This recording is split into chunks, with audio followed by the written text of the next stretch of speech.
think our stream needs to go on a diet. Um, I just find it funny that I never said I was ready. oh, I just assumed you were. Guys, you It's remember, it's fine. affirmative consent here, okay? So, you Um, gotta... anyways, It's okay. so are you guys ready for another exciting episode of Low Initiatives, Dragons, Death, and Destiny? Sure. I love the excitement. Yay! Okay. When last we saw the, I guess criminals. I don't know what you guys are now. Yeah. Let me just go. Innocent party people down the screen. Yeah. Well, let's That's just. a long title, though, actually. Yeah. I mean, let me just do the recaps, and then we'll take another whack at what you guys are now. So when last we saw the Onyx Circle, they began their way in their travel through the ever-shifting sands. Um, the journey was very rough. First off, they quickly realized that travel in these areas are a little tricky, as if you do not have a preordained way to get to an oasis, you're basically up to the whims of the ever-shifting sand, and it can basically, you guys walk in one direction for a day or two, and you end up somewhere completely different. It's really hard to track how to get places naturally, and it's just a rough time. You guys also got to meet the Sandstorm, one of the awesome denizens of the ever-shifting sands. Um, Basically, while they were traveling through the desert, they met a sand wall, basically blowing across the desert. And luckily, they had a bubble barrier that they kind of hopped into to hide from it. Unluckily, they were buried, and the entire party almost died of suffocation, waiting to be buried out. So they survived that ordeal, and they continued along. And eventually, the party, when they went to go rest for an evening, came upon how do I put this? A slave deal going down. I don't. Yeah, they basically found some slavers in the desert, and then the party discussed what to do with them. Some of them decided to just ignore the slavers. Others wanted to rescue the slaves. While they were discussing that, Jacques, their newest member, um, well, not member, Yeah, I wouldn't call him a acquaintance, member yet. acquaintance, he decided to storm off into the direction of the slavers' camp. The party followed. They came up with a plan before battle, which was kind of new, I guess, but it worked. You guys took out the enemies very quickly and pretty effectively. A few of them tried to escape, but with your guys' plan surrounding them, there was really no escape. Um, and you guys took out all the slavers, searched them, found out that they were working with a group known as the Undercrown, which, after a little bit of knowledge checks and information sharing, you guys were determined that it was basically like the underground of an oasis, where all the crime and seedy stuff goes on. The Underground rules all of that. They're basically the group that is basically the king of crime in an oasis. And some of the people, some of these slavers, apparently worked for them in some fashion. And then the giant discussion came about what to do with the slaves. The party was pretty split across the board on what to do. Some wanted to take the slaves with you guys to an oasis. Others wanted to abandon them. And Jacques left it up to the party to decide for quite a few minutes as you guys went kind of back and forth on what to do with them. And seeing that there was kind of no direct end to your guys' conversation, Jacques kind of stepped in and made the decision for you guys by exhaling some arcane power onto them and turning them into little husks. Killing the slaves and freeing your guys' burden. You guys continued on from there, seeing some more crazy shit in the desert, including a giant sandworm. You guys kept traveling and traveling and traveling until eventually you guys made it upon the inner oasis. Quickly, you guys ran into some interesting things at the gate. Some information was revealed. Many questions arose. Eventually, you guys decided that, hey, let's just get a place to stop for the evening. So you guys made your way to an inn, which was basically trying to fleece you guys hardcore. You guys decided to leave and head to a cheap place. There, you were introduced to the Dick's Halfway Inn.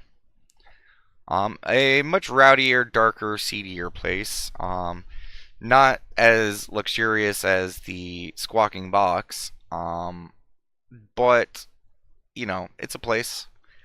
And when you guys went to go sit to have a drink for the evening to just kind of relax from the dangers of the desert, you guys were quickly accosted by a giant mechanical humanoid that tackled you guys, or tackled Daemissaries, stood up and said, can you say it again, Cletus? Come on, buddy. Handle rules for life. And that's where we begin tonight's session. So you guys just see this gigantic, mechanical looking minotaur thing in front of you. Do I, Damon? Do I? I mean, I don't see it. What do you mean? It's on the map. Is it? I don't. Oh, there he is. Oh, I see why. My token thing was kind of covering him. I can't pull out his swords. Okay, what did you say, Maria? Oh, I said I deny everything. What do you mean you deny everything? I was making a bad attempt at a joke, forget it. Oh, okay. It's okay. Okay, so Conrad, you draw your swords. Daemissaries gets up, pulls his hammer out, but doesn't go to like full aggressive mode. Sin is just kind of sitting there, eyebrow raised, like just what the fuck. And Cletus, you see this very not super large, these large wings kind of expand out, and there before you, you see a dragonborn with white tendrils coming out of his back of his head that kind of looks like hair. You can just see just those little bits underneath a hood as he's basically got into a defensive position. Conrad, would you put your swords away?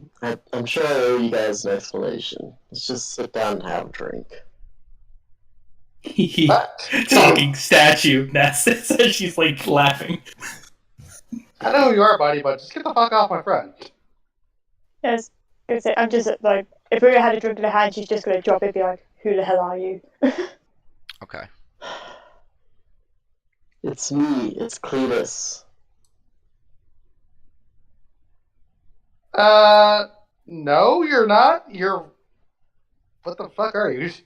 Get off. Just get off him now. I'm off him. Indeed. What are you? As you see the dragonborn close his wings down, and he brings his hand up to his chin and he starts scratching it as he's looking at you very closely. By the way, out of character, like, so he's like actually off Daemissaries at this point, correct? Well, he's kind of standing up, and Daemissaries is stood up. Okay. A few of you party members are still in a defensive posture. Yeah. Except for that. She's just pretty loose right now. She's pretty fucked up still. She thinks you're a statue. She keeps laughing about it. Just sit down. It's a long story. I'll explain everything. Also, quick, you should be dead. It's like, I put my hand through a puddle of acid. There should be none of you. In fact, the only thing there should be of Cletus is the horn that fell off his head before he died. So how on earth are you here? I know there's no coming back from being a puddle of acid. Like I said, it's a long story, and I will explain. For all intents and purposes, I should be dead, but I'm not. So, can I do an Daemosaries insight, Damon? picks up his. Sure. What are you inciting? If he's like, at the very least, if he's just like bullshitting me that he's Cletus. Sure, go ahead. Yeah, I was gonna say, can I do that same insight check as well? Yeah. Cool. Okay, 1 second. And I will take care of yours, Cletus, because I completely forgot to update the script thing from lore over to here. But I want to hear a story about the talking statue next. Oh wow! He seems pretty honest, guys. He's really hard to read. He is on his face. It does look Minotaur, but you notice that there's not like a lot of like animation to his face. Like his eyebrows move very mechanically. The way his mouth moves, everything is very hard and mechanical. So there's not a lot of emotion or humanity behind it. So it's kind of hard to read. All right, so I can't really tell, but I You don't can't. straight up believe him. Okay. Grab a stool and sit down. Daemosaries keeps his hammer out, sits down with his arms on the table, and then yells out for a round of drinks. And then he leans over to you, Cletus, and he says, "You're paying for him." That's fair. Yeah, you kind of cut out there. Oh, I I did? said that's fair. Who cut out? Me or Yeah. him? It was Cletus. Okay. Or was it?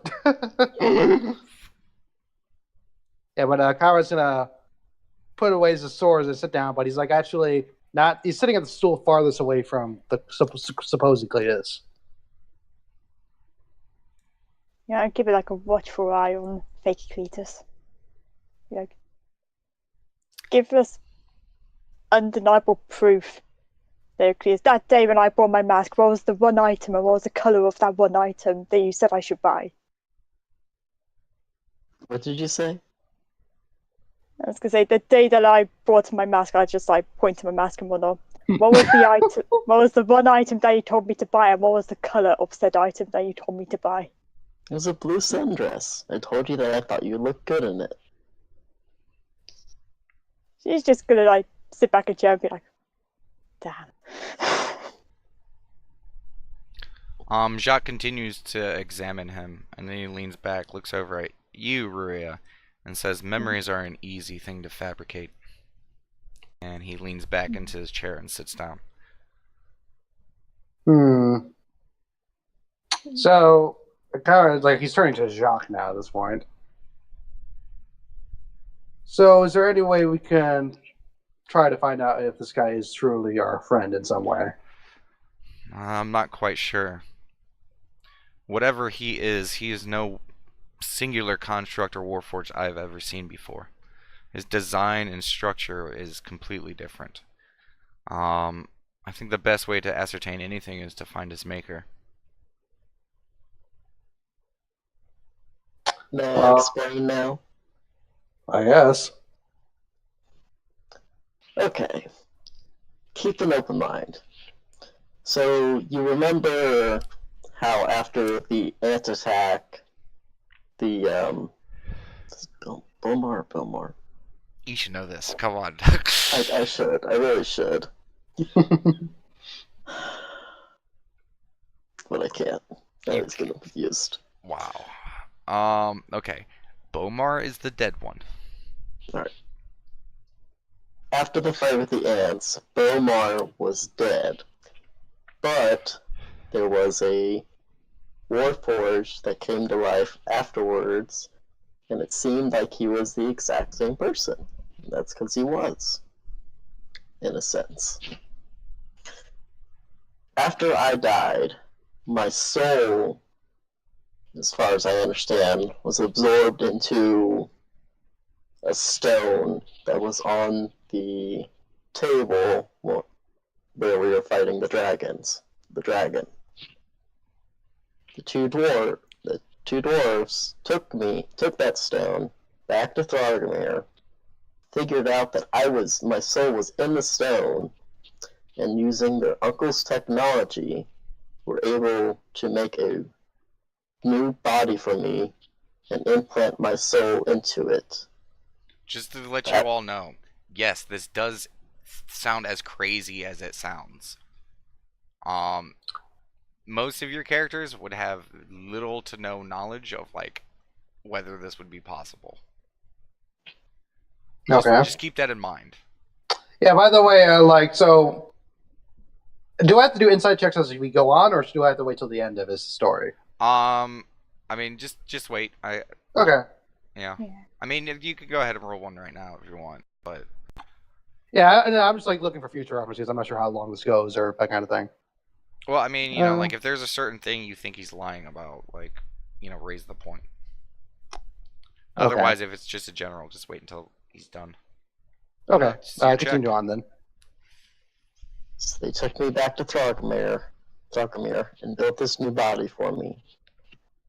It is pretty much like my old body.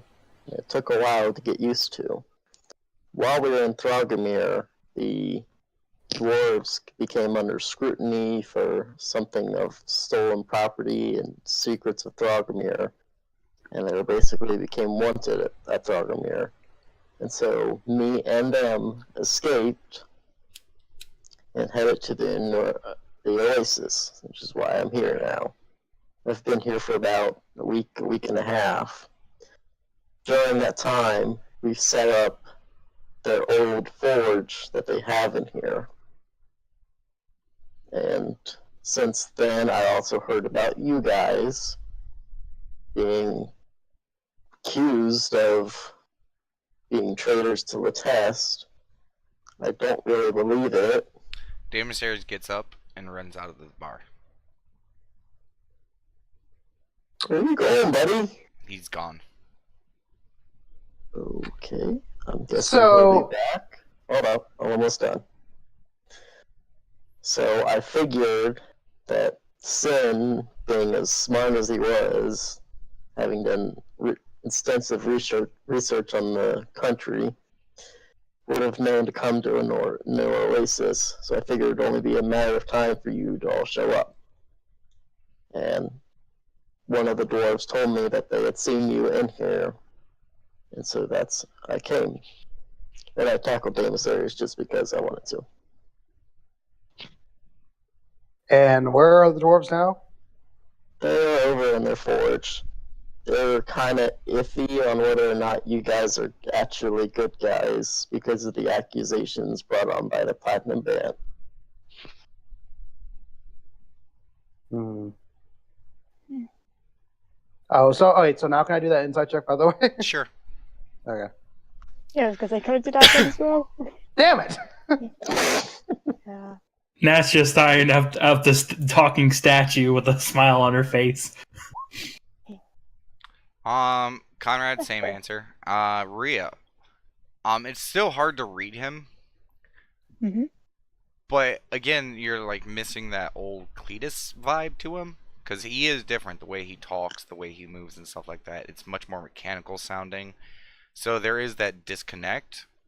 But what he is saying, he at least believes it. He sounds like he's being honest. Like he believes this. We're just gonna go up to potentially fake Cletus. Just like it looks as though she's gonna like punch him in the shoulder, but it's just gonna be like a light hot punch. Just like we thought you was dead for such a longest time. Why didn't you like say anything beforehand? It's like, damn it! And she's like gonna start crying. Well, I was gonna try to get in touch with you guys in the test, but before I could, you guys were supposedly ran out of the test. So how have you been hearing from us about us? Like, if you've kind of been traveling all this time? It's just word of mouth. Well, most of the time that I was getting used to this new body, we were in Throgomir. That was about 3/4 of a month. I really was just in the dwarf's workshop while that happened. And then once we came here, we just kind of heard word of mouth what happened in the test. Damon, Yeah. I guess would this be an intelligence check to see if like news would be able to spread that far? You don't know. Okay, so never mind then. You'd basically have to go and check. Okay. I mean, have you talked to the populace in an oasis? No. So you wouldn't know. Okay. I'm not sure if you want to trust me or if you're still doubting it's me, but what happened with the Platinum Band? I can't imagine that Daylock would have betrayed you guys like that. How is the little guy? I've missed him so much. I was like, gets like real quiet about that after that. What happened? Daylock was Did good. he actually betray you? No, Daylock was good. No, Boo's just gonna look down and be sad. Mm-hmm. What do you mean was? Can I do it for the sake of brevity? Just explain what happened, or do you want me to actually say it? Say it. Okay. Daylock. We still don't know the exact circumstances of how it happened. He was actually a she, was killed likely by the Platinum Band herself.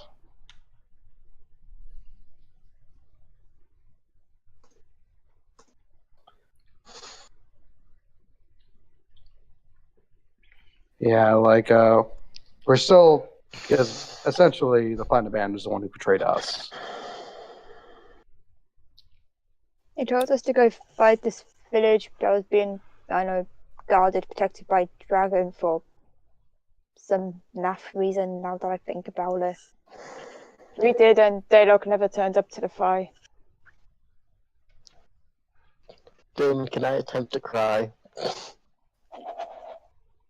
You attempt to cry. You feel the emotion well up. And alas, there are no tears.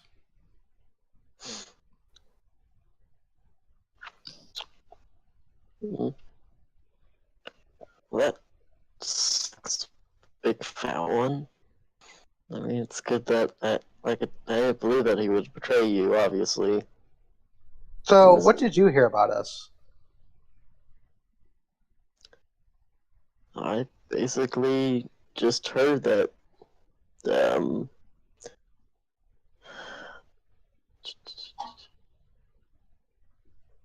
that you guys were in league with the rebellion groups, and that you were helping the dragons, and you attacked the Platinum Band.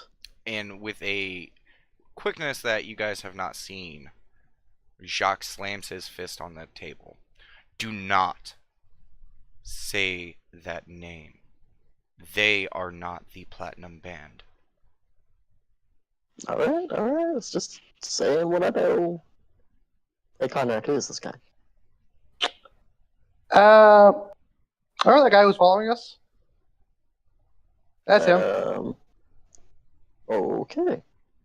Seems you've made a new friend since I've been gone. Yeah, he's actually, let's just say he's a good guy. We were basically the Platinum Band was conning us this whole time. Sorry.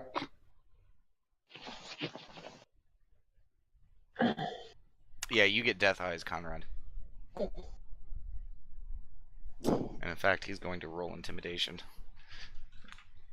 Does Nat hear this, or is it more like more mumbles? You're not. You're on a different planet, man.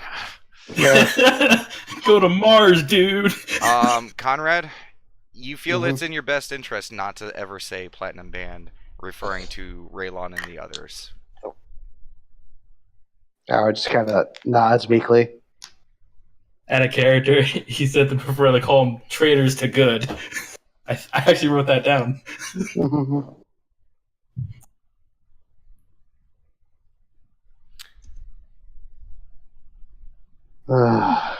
Nash just playing with whatever's on the table. Sorry, I want to react, but I'm also typing all this stuff down. Cletus, you feel some pressure running up your side. Look. You see like a small-looking ferret running up your back. I attempt to grab it. It's on your back. Okay. I still attempt to grab it. Okay. Go ahead and make an athletics check. Or strength check, sorry. Strength. Yep. Okay, you miss. Fuck. You're not feeling it. Nope. And it What just is climbs this up. on the back of me? Get off. It just kind of climbs up on your neck, just kind of like you hear it sniffing around you and stuff like that, and it's kind of like looking at you. Kind of gets up in your face real quick, stares at you like face to face, and then darts around on the back side of you again. And then continues to scurry around you a little bit. What is this fucking thing?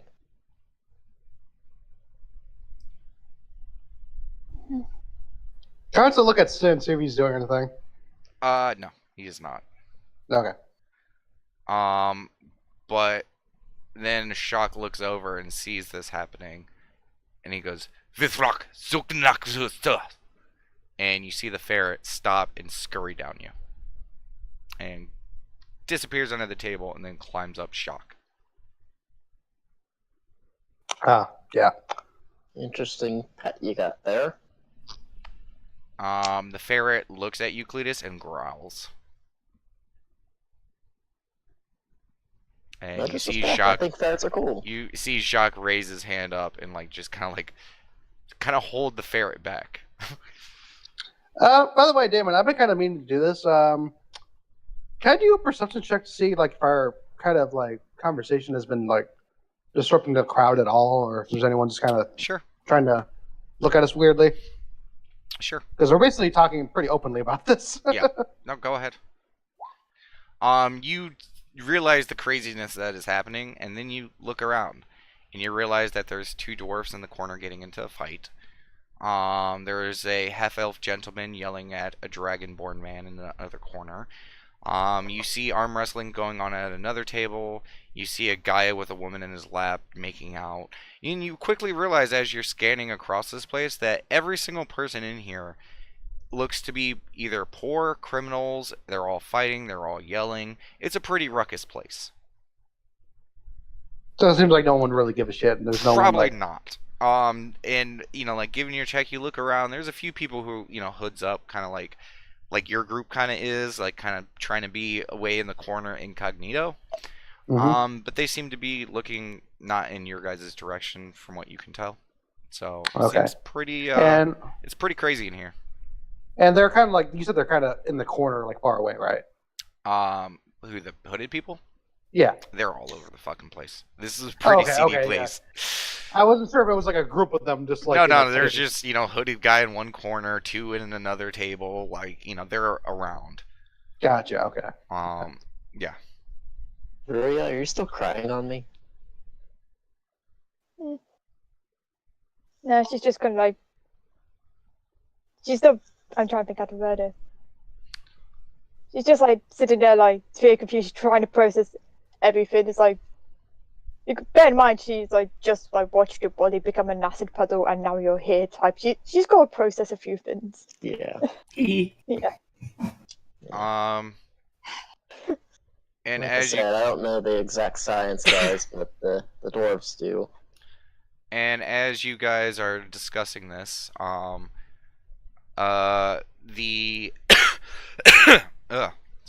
the owner of the Dick's Halfway Inn walks over with a tray of drinks and just starts passing them out. Cool. Rory takes hers and just chugs it. And Yeah, Howard takes a hefty sip of his drink. he holds a hand out to Cletus. How much is it? For all that swill, let's say 10 silver, unless you want to open up a tab. I'll open up a tab. Okay. Can you bring me a keg, please? He goes to turn around, and you say that, and he turns around, and just a big old. You saw him, correct, Cletus? Yeah, I know what he looks like. Okay. Yes, you see his gigantic crooked smile goes across his face. He's like, Right away, sir. And he just kind of like does like a little light bow, quick bow towards you. Like he's definitely trying to ham it up a little bit. And like Yeah. he turns and he goes back into the back. Um, After a few moments, he comes out with a small keg, and he sets it next to you. All right. Cool. And he goes and grabs the taps and stuff like that. So he goes ahead and gets that all going. Awesome. Well, now that I've kind of explained my story, if one question, what's up with that?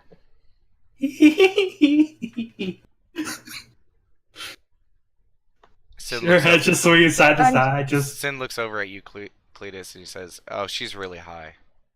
Oh, You just like pat her on Lovely. the head. It's like, regardless, I'm really glad I find you guys again. I was really freaking worried about you guys.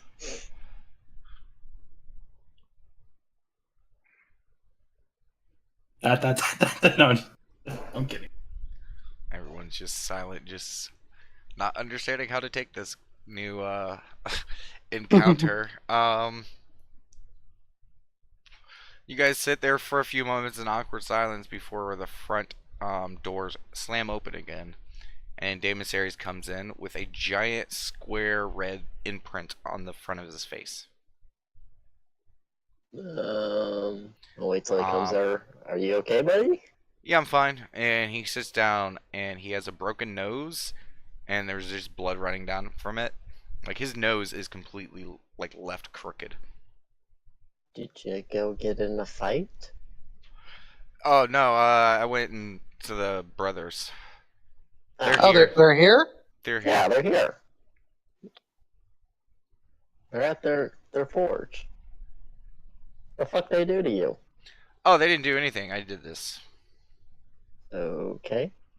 Well, I "Do went you in need there help and fixing that?" no, it should be fine. And he just reaches up and breaks his nose back into place, and just like like tries to like blow the blood out a little bit. Then looks over. Ooh, ale, and he immediately gets like a big flagon of ale, and he just starts tipping it back, chugging on it, blood mixing in. Cakes for you, buddy. He's like, brings it down, wipes his mouth, blood just smeared across his face. And he just looks over at you, the rest of you guys, and he's like, "Yeah, I went over there. They didn't know if we had turned bad and stuff, and I apologize the same way we used to in my family, and to show that I was still loyal to my masters. Yeah." And he just points to his face. Okay. But what'd they say about this guy here? Oh, Comments like yeah, nothing to Cletus. they're giving him the thumbs up of approval.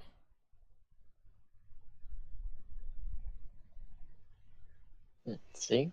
I mean, if there's anything else I can do to prove to you that it's me, let me know. If you're still doubting. I know it's a lot to take in. Hopefully the drinks help. And Daemosaries' large arm goes over the shoulder of Euclides, and he brings you in, and he's like, "I don't see your drink." I have one. I'm drinking. I put my arm around him. And he starts chugging his drink. I'll drink about half mine. He gets to the halfway mark and continues drinking. I figured. And I'm he's stopping. staring at you the whole time. Alright, fine, I finished mine. And he slams his mug down. It's good to be back in good company. Missed you, buddy. And he just kind of leans over to you, and he's like, "Yeah, I miss you too, but about your stuff." Back on the test. No, if the road got rough, we had to sell it. Oh, I like that shield and hammer. Let me guess, you turned my bounty in too. I mean, Ah! Yeah, I figured you guys would do that. That's totally a sin move.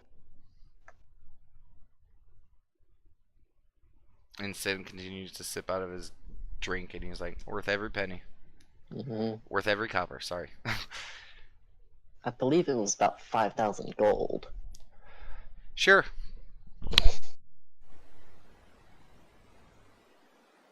So does that mean I'm technically not wanted anymore? If anything, you're double wanted. And he just Shit. continues to sip his drink. I mean, as far as the test knows, I'm dead. Yes, as long as you're not caught again. Yeah, you're dead. Welcome to the deadlock.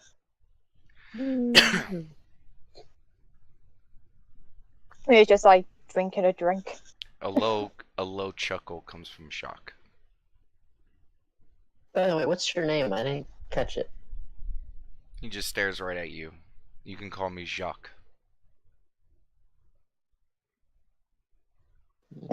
Nice to officially meet you, Jacques. We've met, apparently. I know. I'm just saying this is the first time I'm officially meeting you and introducing ourselves. That's it. He doesn't say anything else. The ferret's just staring at you. Daggers. So what have you guys been up to since you know I was dead?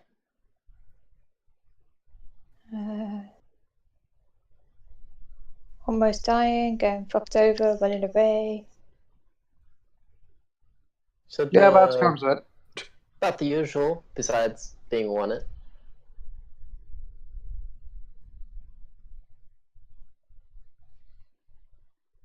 I mean, I almost died, which was fun. Hey, Continues to drink. at least you didn't. Yeah, Kyra's just kind of sipping his drink a little bit.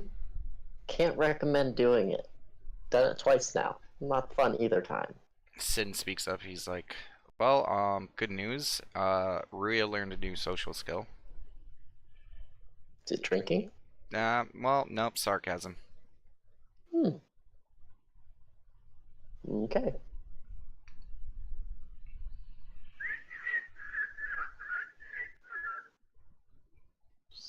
Kind of whistling nervously. You try to whistle, you have no lips. Fuck. Dude. Yeah, no, it's like a steam engine. You Steam whistle. You also don't breathe. Yeah, I know. Yeah, but you can make a little sound that sort of whistling. Beep. Whir. A kettle that's just boiled. Alright. You guys want to see something cool?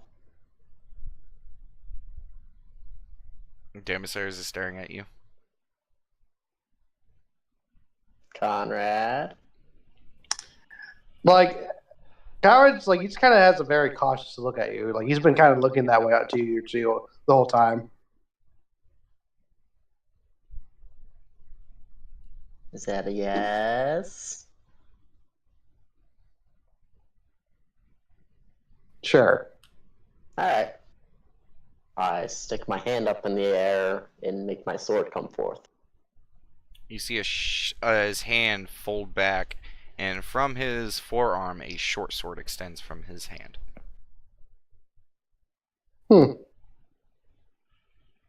Slight benefit of the new body.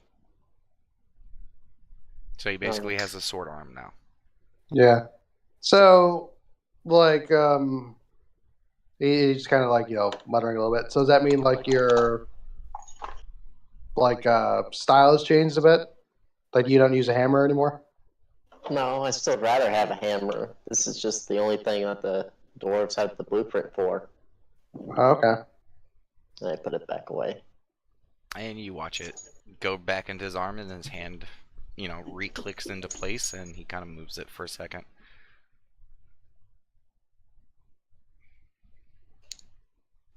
Did you guys keep any of my stuff?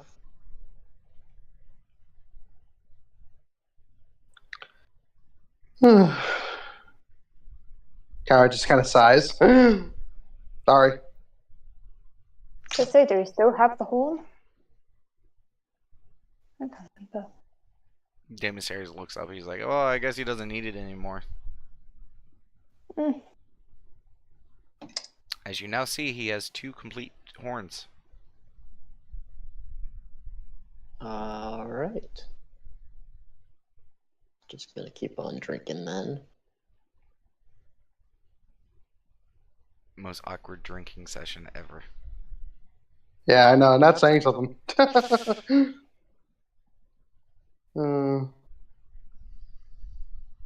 What time is it now, by the way? It's getting kind of late. All right. Well, we should probably be getting to our rooms. And Nat, or Ray, you mind taking Nat to her room? She's probably gonna need help. Yeah, I'll help her out. Alright, well, I guess I'll go back to the workshop. Dave Mysterious knows where he knows where it is, so you guys wanna talk. I'll just go over to the bartender and pay my tab for the night. Okay. It's gonna be Well, 1 gold and 5 silver. Okay. and Kyle will just say before like he leaves, we'll talk again. Then he'll go back to his room. I was gonna say, does Nat still have the armor, or did she give that to Demetrius? I can't remember. She What still armor? has it. Ah, that's cool. Fine, yeah, it's like I'll assist Nat to the room, and then I'll start like looking at the armor, like trying it on and whatnot. Okay. Did you want to actually try to later. identify it first? You just gonna take If it I out of Nat's can. bag? While I she's mean, yeah, if I high? can, best way to do it. Yeah, if she can identify it, then yeah. Are you trained in Arcana? No. Okay. Yeah, you gotta talk might- to Sid for that You kind might of want thing. to talk to Sin. No problem. I mean, he is Hey, so there. can you just take a look at this suit, and I just like hand him over the armor. You just plop leather armor down at the table in the bar. Yeah. He looks at it and he looks at you. He's like, maybe we should take this up into the room. As he looks around, as you notice that there's a few people that are kind of eyeing over at your guys' bar table as this magical set of armor was just thrown on it. Yeah. Yeah. She has got like the non-caring face. It's like, yeah, go ahead. And he looks at you, looks at the armor, looks at you, looks at the armor. Oh, you wanted me to carry it? I'll carry her. I'll carry her. I mean, Okay, I'll yeah, yeah. probably I'll carry her. Definitely go ahead and do that. As he starts getting up from the table and starts walking upstairs. Deep sigh, carries like Nat in one arm, carries the suit in the other arm. Just took it out of her bag. Just said, look at this. And you expected him to carry it. He's a gnome. Well, I Ruru figured is not having a good day. I figured you took her up, grabbed the armor, then came back down. So we'll just No. assume. Okay. So you just started rummaging through her bags in the middle of the bar, pulled out this armor, threw it on the table, then threw her over the shoulder, and then you're like, yeah, I'll carry the armor too. 2 things. 1, Nat is high, Nat doesn't care.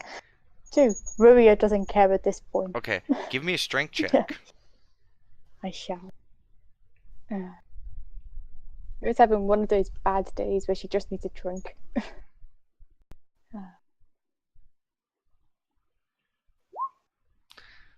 Oh, that'll do it. Okay, yeah, you are not having a good fucking day. You just grab both of them and you just boom, boom, boom, boom, right up the stairs.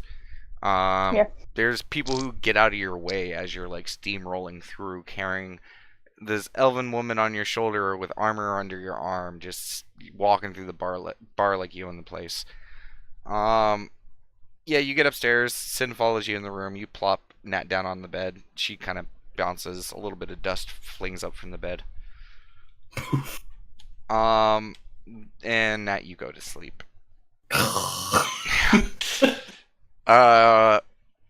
And Sin sits down and gets ready, and he begins to identify the armor. And while he's doing that, Conrad, what are you doing? One question: did Damon Stairs come up to the stairs with me, or is he sitting there? Oh, he was still sitting there. There's still booze to drink. Huh. I mean, you could, if you wanted to talk to him, you could always talk to him. Yeah, okay. Like, how was to hang back a minute then? Because Cletus left, right? Or Robo Cletus? Cletus, you're heading to the workshop? Yeah. Okay. He has left. Okay. It's you, Look, Jacques, and Damus Harris. Okay. So Kyle was kind of look at Damon Stairs. So what do you think? Well, I mean, the brothers say it's him, and they're the ones who know about, the whole situation. So, I mean, unless you think they're lying to us. I mean, I'm inclined to believe them over him, but at the same time, though, the last time we let someone in our group, just for a second, he tried to kill Ruya. So, especially now, in our present circumstances, I'm definitely more cautious than I have been. Jacques goes, I haven't tried to kill any of you yet. Yeah, but I have a feeling that it wouldn't matter if you wanted to kill us, we'd be dead. That's the thing. I don't know. I'm just, I was just kind of sighs. And he takes a sip of his drink and goes, "We're kind of really out in the edges here.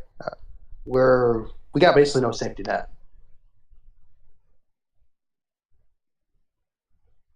And Damus Harris looks up at you. He's like, so why don't we get ourselves a net?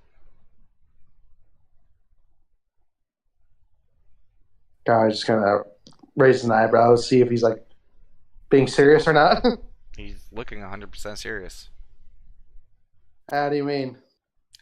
Well, I mean, yeah, we got screwed, and some of the people we wanted to trust turned out to be bad, but that doesn't mean we can't trust anyone, right? I mean, I trust the brothers. There's our foothold. Let's start building up our net. Oh yes. Takes a sip of his drink. And Jacques kind of sits back into his chair, and he's like, looks over at Damus Harris. He's like, "You surprised me, large one." And Damus Harris throws back his flagon, chugging it, slams it on the table. He's like, "Yeah, I do that," and then burps.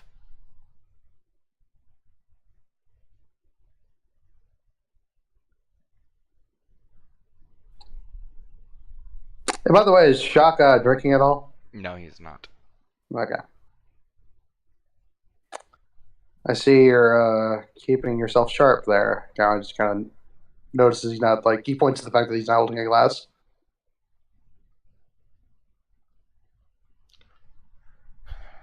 Well, one of us has to. Yeah. Well, this is being my only drink, so. And David Series? He looks over at the cake. He's like, "I'm not stopping until that thing's gone." Okay. I'm just gonna rub his eyes a bit. And Jacques looks over at you, Conrad, and he goes, "You might as well enjoy yourself. I'm sure your little gnome friend will be able to secure you all in your rooms." I don't think I'm drinking good for this.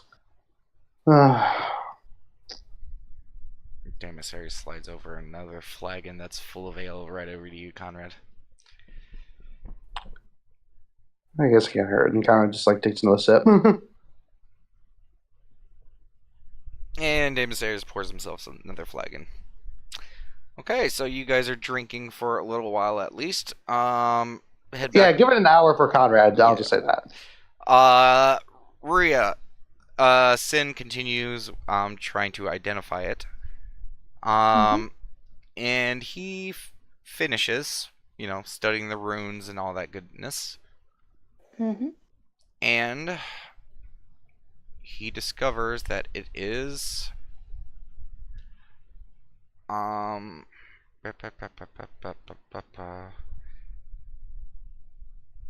is this.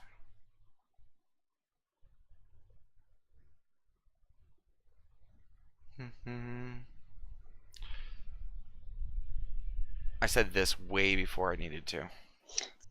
Yeah, I was gonna say I don't know what this is. Yeah, just give me a second. I don't know.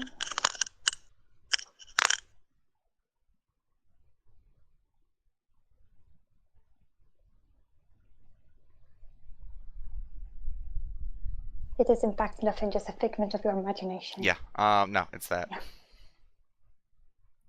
Yeah. Do you see it? Just opening up the file now. I can open up the file.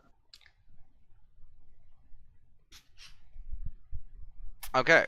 This is a black set of leather armor with purple accents. That most of the armor is trimmed with black raven feathers. Okay. And engraved into the front of it, kind of like etched into it, is the holy symbol of the Raven Queen. And you see what the armor does. Yeah, I just had to open up the file because it's not opening up on my phone. Oh. Well, okay, I will just explain it then. This is a +2 set of leather armor. And it enhances your AC and willpower. And now anytime you use Cloud of Darkness, it appears as raven feathers. And as a daily minor action, if you use it, your Cloud of Darkness lasts. Yes, daily minor Cloud of Darkness that lasts till the end of the encounter. Basically, you have a daily power that once per day you can cast a Cloud of Darkness that lasts until the end of the encounter. That is awesome. Okay, so basically you will have now 2 uses of Cloud of Darkness. One that is the power attached to that, and the other one that is just your racial power. Get it? Okey-dokey Got it? then. Good. Yeah, got it. Okay. Yeah, no, still like trial on and one though. Like, It's magical armor, so it fits like a glove. You should like stand up and like turn around, like, what do you think? Sin goes, meh, shrugs his shoulders and just starts walking out the room. Yeah. Thanks. She would just put her hands up like in an awkward thanks motion. And he Yeah, just just- continues out the room. Yeah, figured.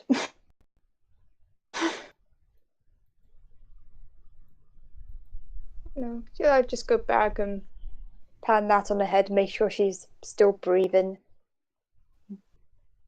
When she's got She confession, is. Yeah, she is just passed the fuck out. Slight smile at that and goes to meditate. Okay. Okay. Those who are drinking, and I've already updated your stuff for you.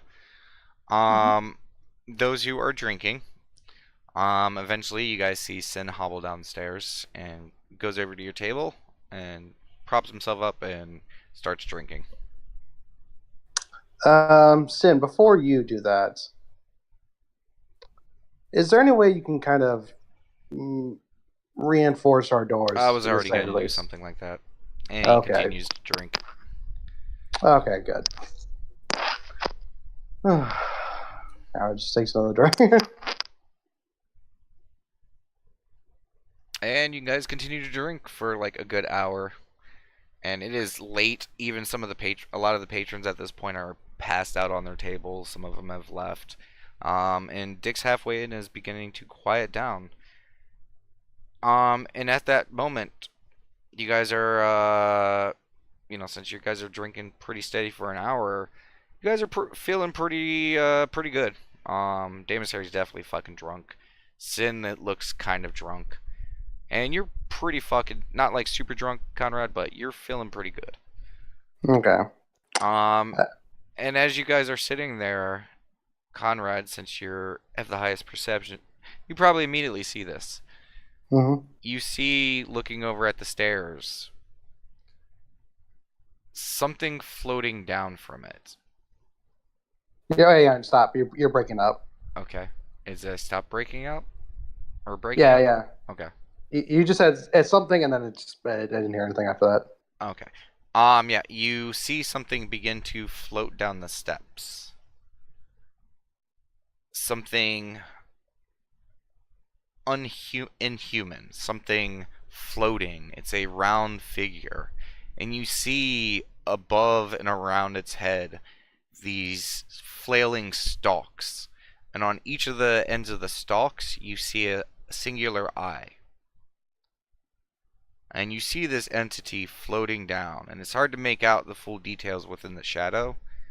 But Mm-hmm. as it turns away from the stairs, you see on the front of this circular floating object, a singular eye and toothy maw on the front of it. Do you guys see that? Garrett just kind of points to her too. Damasaries looks over and like his eyes go wide. Jacques kind of stands up and gets a little defensive. Like, would it? I guess be nature to kind of guess what this is. I believe with these details, let me just double check. It's either going to be Dungeoneering or Arcana. I can't remember.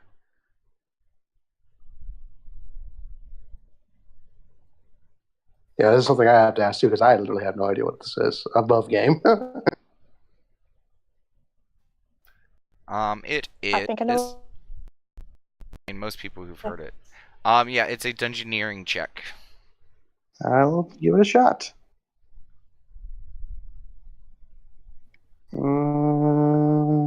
Yeah.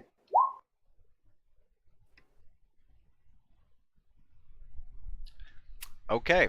By the description, floating circular object, single eye, toothy maw, stalks with eyes on the tips. You've heard of this creature, and tales are in taverns and across towns of a very powerful and evil creature that its arrival can basically mean doom for an entire kingdom. This creature is a beholder. Oh shit. Car just kind of looks agape after realizing that. Few monsters evoke greater terror than the dread beholder, an avaricious, god damn it, I can't pronounce that word.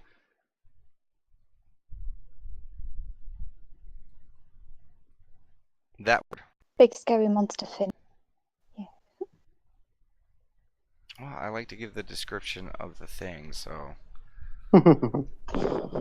Floating eyeball. that thing, that word. Someone pronounce it for me. Vicarous? See, it's not as easy as I thought. Okay. Avaricious, Yeah, no, I think. Avaricious. Avaricious, I would say. Maybe. Avaricious.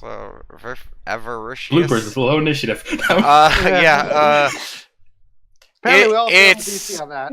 it's a crazy tyrannical creature that is very dangerous, and it uses those eye stalks on its head to blast different rays that can kill you, petrify you. They're the most scariest creature that you can pretty much think of right now, as the fear begins to set into your mind as you realize what this entity is. And you said it was just kind of floating down the staircase? It's floating down the staircase and is starting to make its way towards you guys as it's moving directly towards your table.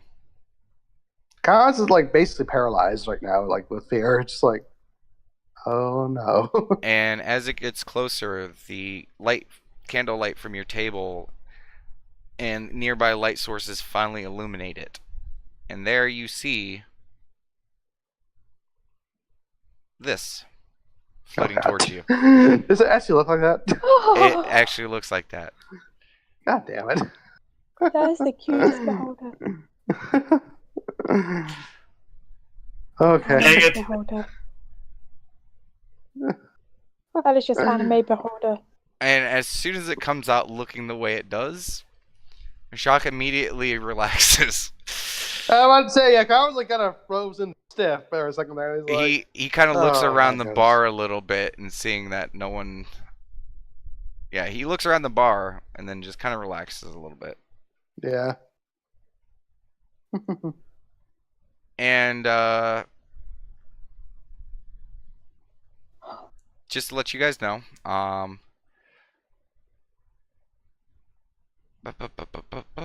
can't remember.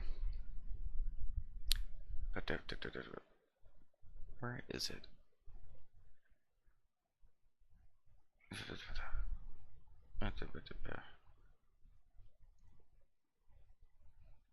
Okay, yeah. It begins to speak, and its voice is kind of deeper than you'd think. It's a little gravelly, but definitely kind of feminine. Coming out of this creature as it floats towards your guys' table and says, "Good evening, gentlemen. Do any of you fancy service for this evening?"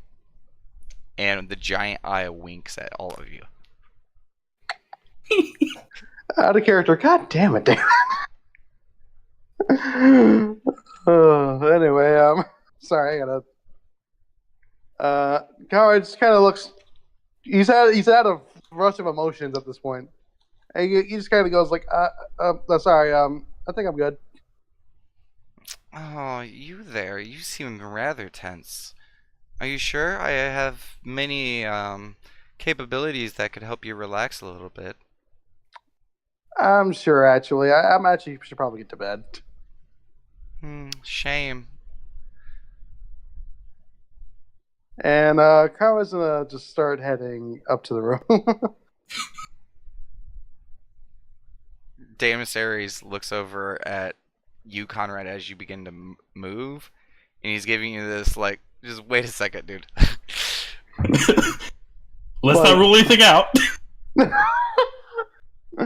A big smile comes across his face, and Damus Ares immediately goes, "Actually, my friend here is in a lot of need for your services." Guards like he gives this look at Damus Ares, like, why Damus Ares? Just And immediately you feel a hand on your shoulder, Conrad. okay. And it's a hand that's just kind of massaging your shoulder, and you go to look over, and there's a slightly phantasmal hand rubbing your shoulder. And you look back over at the beholder, and one of its eye stalks is looking directly at your shoulder. And it's a slight glow to it. So it's kind of like if I had to say it, like maybe like a mage hand, like so I get to see it. Kind of, yeah. Okay. Would that be commented out because of the whole ghost thing? Like, I'm not sure. It feels pretty good. That's up to you. Okay. And you're pretty aware of the fact that's probably not a ghost. Okay. You can kind of put two saying, to two I together. know that. Yeah. It's up. I mean, it's really up to you whether you want to be freaked out by its ghostly. I'll say this. It is. Kyle just like kind of tenses up more. Okay. And another eye stalk looks over in your direction, and it begins to glow. Okay, I gotta need my dice. Okay, that's a 19. Okay, you immediately feel relaxed and calm. All fear is removed from you. The fear has been removed from you. Okay. And you no longer see the beholder as an enemy. Okay. I was like, okay, maybe I should just sit down for a bit. You sit back now. Pain too. And David Ayers immediately smiles. And he's like, but you know, that's up to him, but he really does need it. And David Ayers is just looking at you. I mean, Conrad's like very relaxed now, so he's just like, Doesn't mean you have to go fuck it, okay? Like, there is a choice here. Don't put this evil on me. This is your decision. If you want to go down this rabbit hole, you can, okay? I'm a DM. I set up things. It doesn't mean you have to go down those trails. It's a moniker of Horny Boy. Horny Boy. Oh my god. I'm also just kind of imagining, like, at the rate this is going, like, what's he gonna fuck next? A lich? Sorry, but anyway,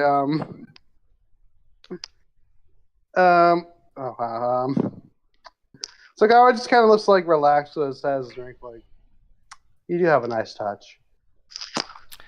Oh, I don't have a nice touch, honey. I have a lot of touches.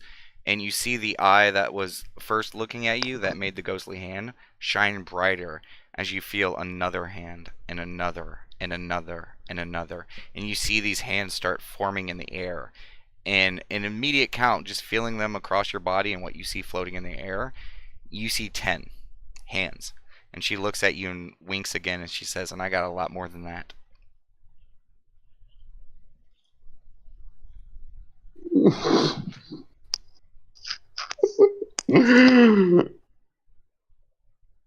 So, god damn it. So Conrad is in the battle now. He's like, I kind of want to go down this rabbit hole, but I kind of know I'm a little worried, but... No, the problem is, like, you know, he's tipsy. Well, no, he's not tipsy, he's drunk, and, you know, he feels relaxed, and, you know, it's kind of... You have had a rough time lately. That's what I'm saying, yeah, like, so it's kind of, like, all pushing towards one direction. Hang on, actually, I can do something right now. Yeah, you could, Oh, come on, a 10, really? That's not helpful. I mean, technically 10 means go for it. Alright, well, actually, I also got a 20 on that one, so, yeah, that was actually kind of my criteria. I mean, after 20, you kind of have to go down this rabbit hole now. Yeah, I kind of like, you know what, I think I'll see you guys later. He just kind of gets up. And you see a really big smile come across the beholder's face. And she immediately looks at you. She's like, my name is Crevasse, and we can discuss prices up in my room. And she begins to float on as you feel the hands kind of gently tugging on you a little bit. Bye, guys. David Series is waving at you, just bye. Sid is like giving you a thumbs up, and you see his big, icy, graspy hand behind him giving you a very large, frozen thumbs up. As you go up to the room. Okay. So, just to let you know, this is an amazing night. She brings you up to her room. Okay. Not as lofty as, you know, the Squawking Box rooms, but clean. You know, well made and stuff like that. She does. Hang on, before we get to the services, because there is the issue of price, just because, you know, Connor's not floating in crowd. I'm describing you to the room and stuff like that. Let me get through that. Oh, sorry. But at the back corner of the room, like, there's this very large, like, kind of like beanbag kind of bed. It's just very large, very poofy. There's also like a wash basin and stuff like that.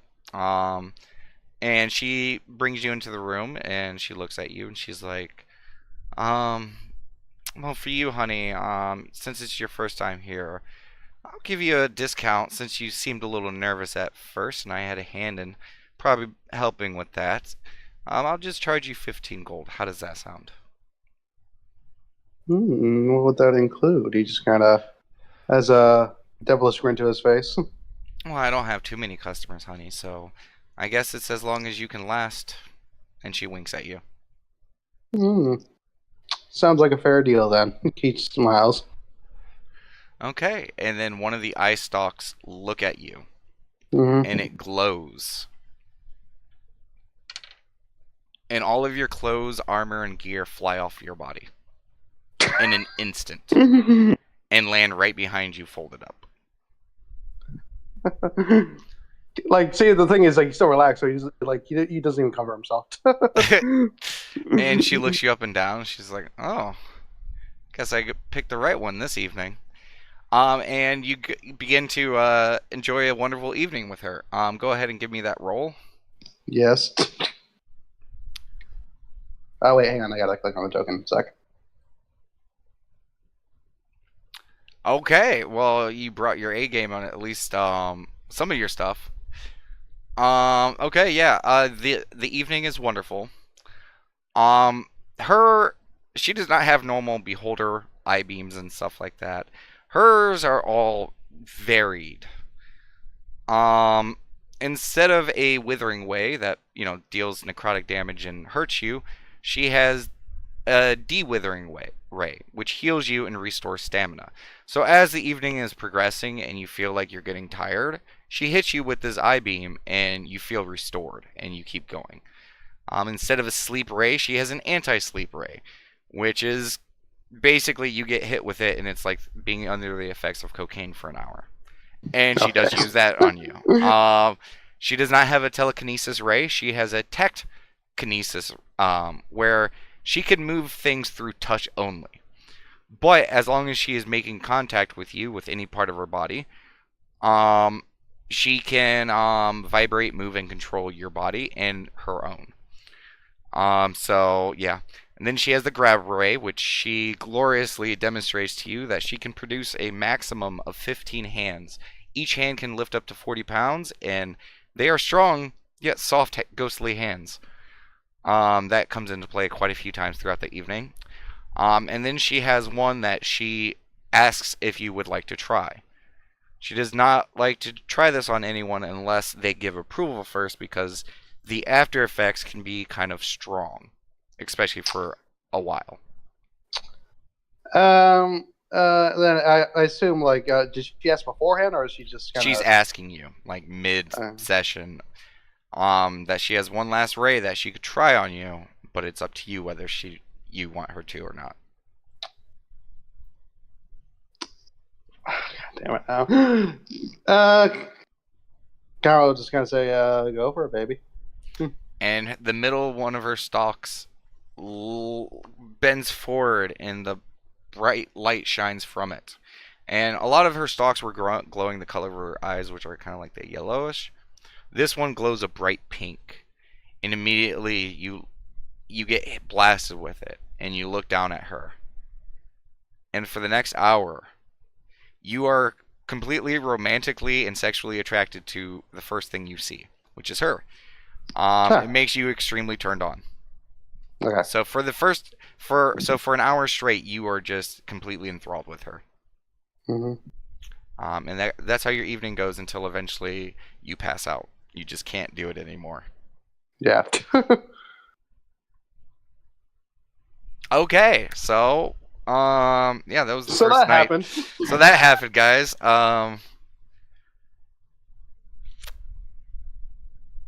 Just go ahead and take a break right there.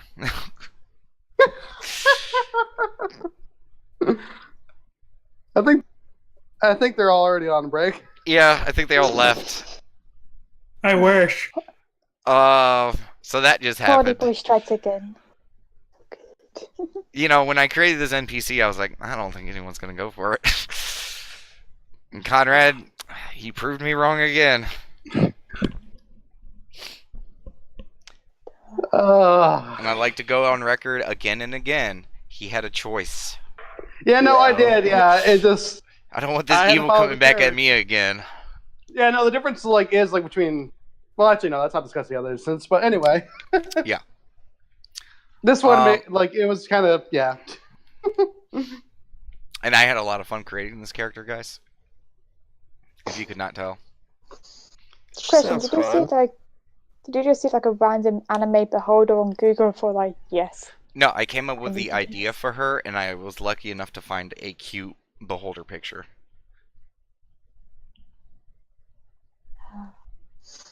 But I shall return. 10-minute break, everyone. Okay. I already had my break.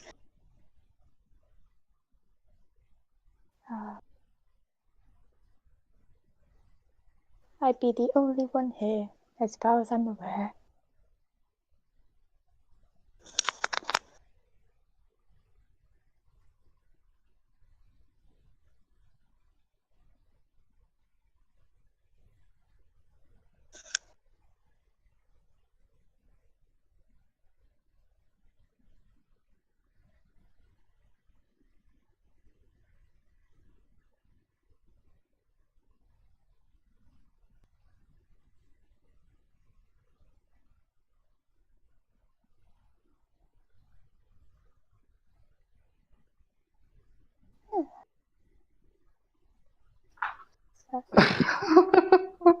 So I'm just like wondering two Yeah. things now.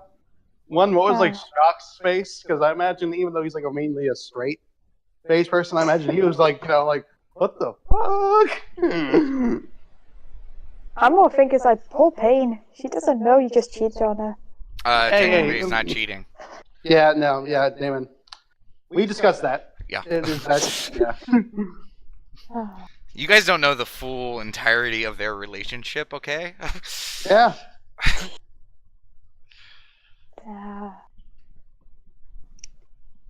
Good. No, I pretty much had like my 10-minute break where she was having a good sex scene. So that's all good. Oh, so Damon, I'm not sure if you heard that. What was Shock's reaction? Jacques just was completely neutral. Okay. I was hoping that he had some reaction to it. Nope. Okay. Apparently he's seen seen it some all shit. unknown too. Yeah.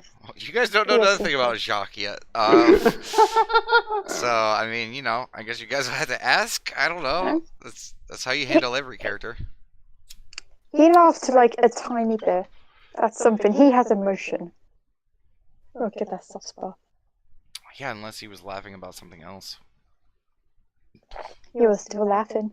Evil people laugh all the time. Oh. I mean, let's be honest. Raylon was literally laughing as he was betraying all of you guys. He literally was, yes. Yeah. I mean, Sin laughs. Are you saying Sin is evil? Is Sin the ultimate like enemy in this game? I mean, he always is.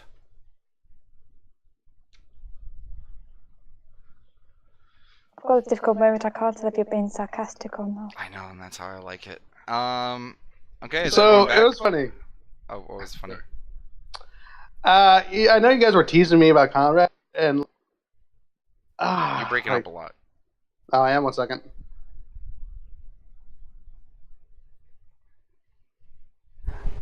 I know you guys been kind of teasing me about Conrad being like a horn dog, but like even now, I'm even surprised by how this worked out. You're like, damn you, David, for making such enticing brothel workers with like character and story and. Yeah, they're great. I love my brothel workers. They're making a cute beholder with a cute umbrella. And apparently they're like catnip to Conrad. Yeah. You Well, just let's have a face it, weird every thing of party. like just sticking your dick in anything that you probably like most rational men would be like, no. I know, that's what I'm saying. Like, cause like I thought there was a limit until this was put in front of me, and apparently like it made sense from a character standpoint. So Like I said, every single like D&D party that I've come across, there is always one character that's just a horny person. Normally it's the bard, but this time it's like the ranger. yeah, apparently. Well, I mean, he got that rugged like tiefling thing going on with him. He does. Some He women does. find that attractive. He got the dark and broody looking armor, tiefling man. Like, come on, like, he's not an ugly man by any account. Is everyone ready? I don't think those are Yes. back. Oh wait, Cletus? Question mark. I don't think he's ready yet.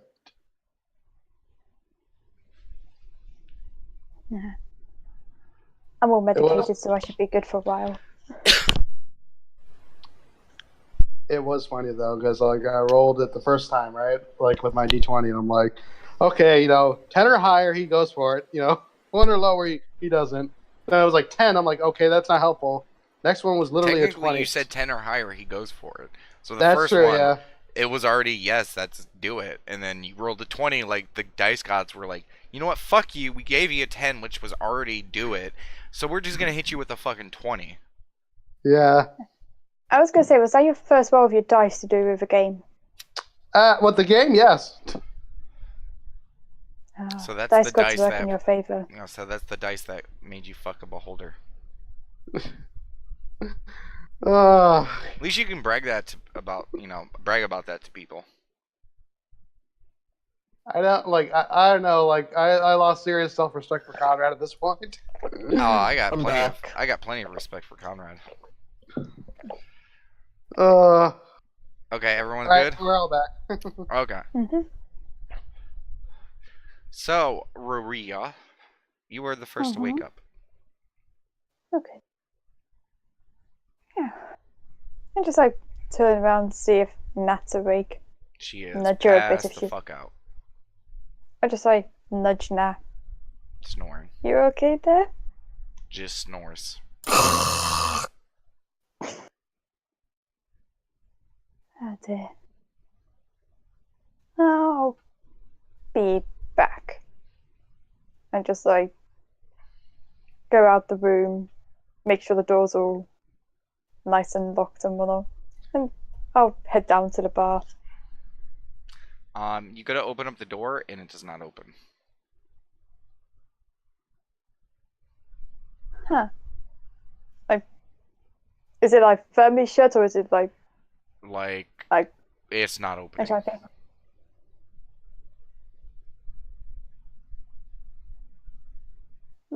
Like I start knocking doors like, hello? No response. Huh. I was gonna say I'll grab my ear infinity, like, is anyone awake? Let me see. Any likely people to respond to that? No. There's no response.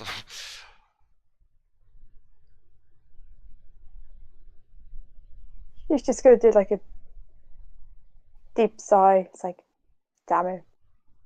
Finds a comfy spot. Yeah, just damn it. Okay, so you just sit and Continue. wait for the next while. I should just like sit and start reading a book and whatnot, just being all like Okay. bad mood and broody about it. Okay. Yeah. Okay. Time passes. Conrad. Oh wake god. I was hoping for more time. Nope. Okay, so I awaken. Okay. Question, like right before like anything happens, do I remember the whole night? Oh yeah, with stark Okay. detail. Okay. Yeah, the effects of one of the anti-sleep ray made you completely alert of everything that was happening. Okay. So I was just gonna wake up, go. Your entire body feels like jello.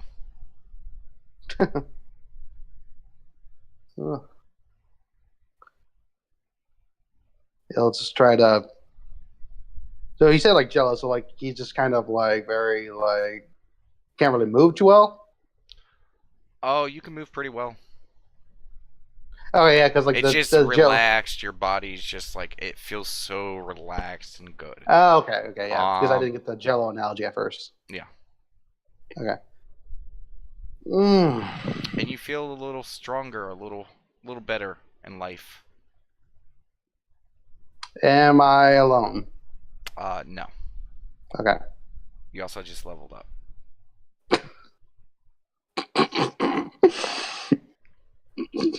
Sorry. Anyway, Kara will just kind of, I assume, roll over and say, "Morning." You see a giant pink mass of flesh. Just sitting there, just a little.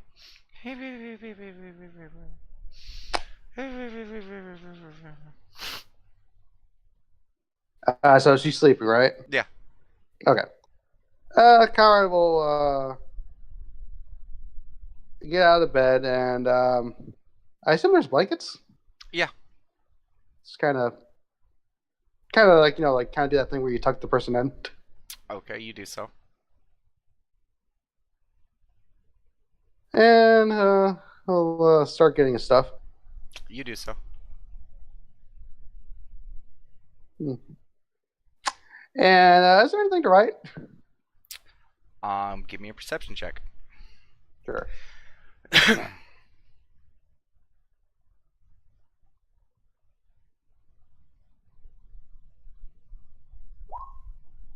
You eventually find something. Yes.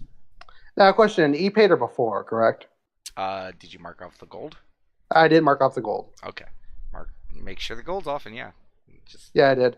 Yeah, I was just like wondering because like she kind of threw off his clothes because like immediately, so I wasn't sure if I there mean, was yeah, you like can go grab the gold and set it on the table or whatever. yeah, yeah. Kind of was just gonna put the gold there and go.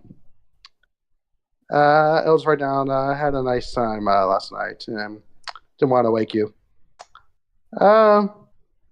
See you another time. It was right then. It'll say comrade on it, and it'll kind of walk out. Okay.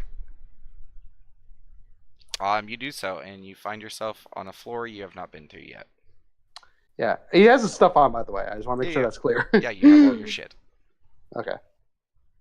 And he's gonna kind of look around for. He's gonna try to look around for an exit, I guess. Okay. You see a stairwell. You go down, and you realize, oh, I'm on floor above the floor that we were on, and yeah. Okay. I'll start heading downstairs.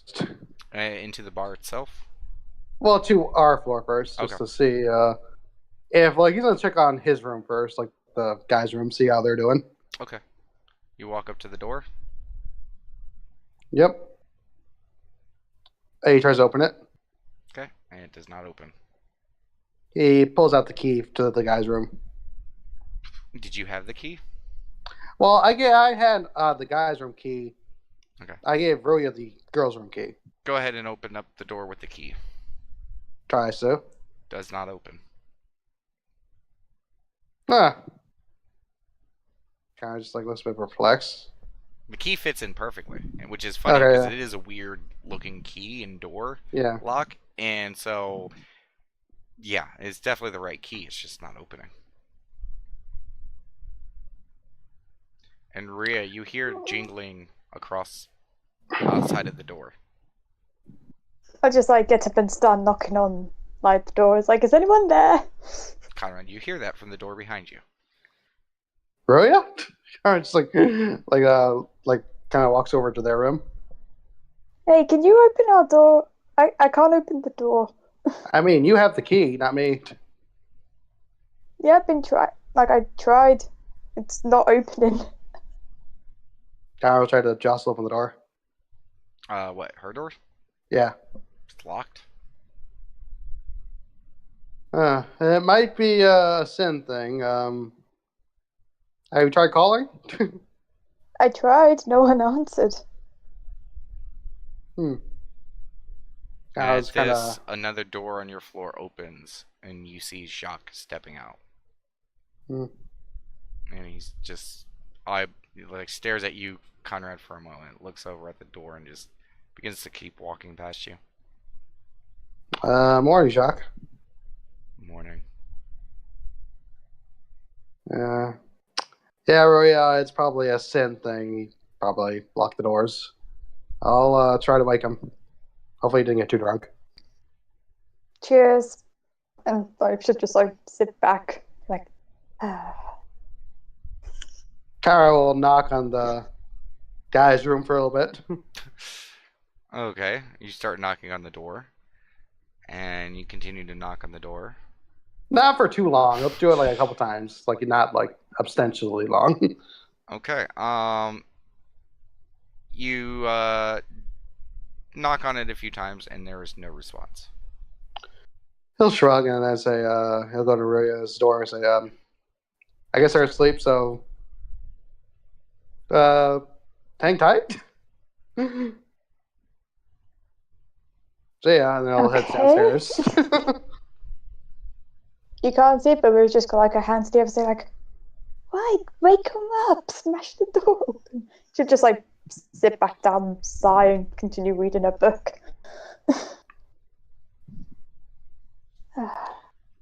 So, what are you doing, Conrad? He's heading downstairs to the bar. Okay. You begin walking downstairs, and Jacques is standing there at the base of the stairs, and he's looking around the bar. He already has his hood up, and he turns around and sees you coming down. What was that about? Oh, nothing. I was just trying to see if they were awake or not. Oh, well, were they? No, they're probably passed out drunk. Even the women. Well, one of them is probably. Why He don't shrugs you and check? I don't want to interrupt the girls. Scarlet says. No, I meant the others as well. Don't you have the key? Oh wait, so out of quick, it's like, is this Shock asking me or Yes, the other it's ones? Jock. Oh, okay.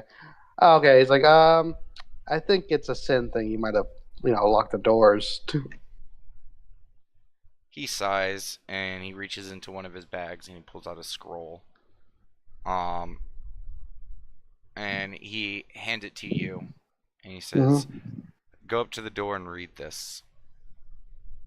Are you sure you want to use that? It's fine. I will get the gnome to pay me back.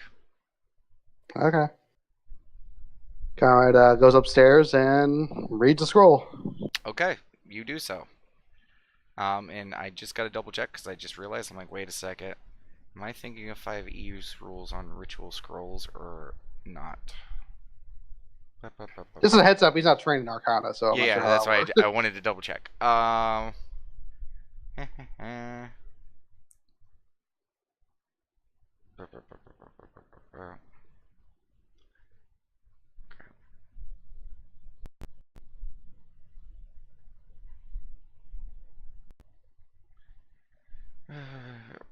Okay, yeah, you're good. Okay. So I have to do a check or anything, or?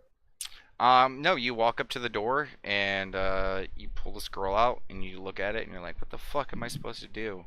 And the words seem weird to you, but you start looking at the page and you're like, I know what this says, and you just start reciting the same words as you read it. And as you read it, the words begin to glow, and as soon as you finish, the entire thing glows up, and you see a gigantic blue glowing key float from the scroll as the scroll burns up, and the key floats forward and disappears into the door, and then you hear.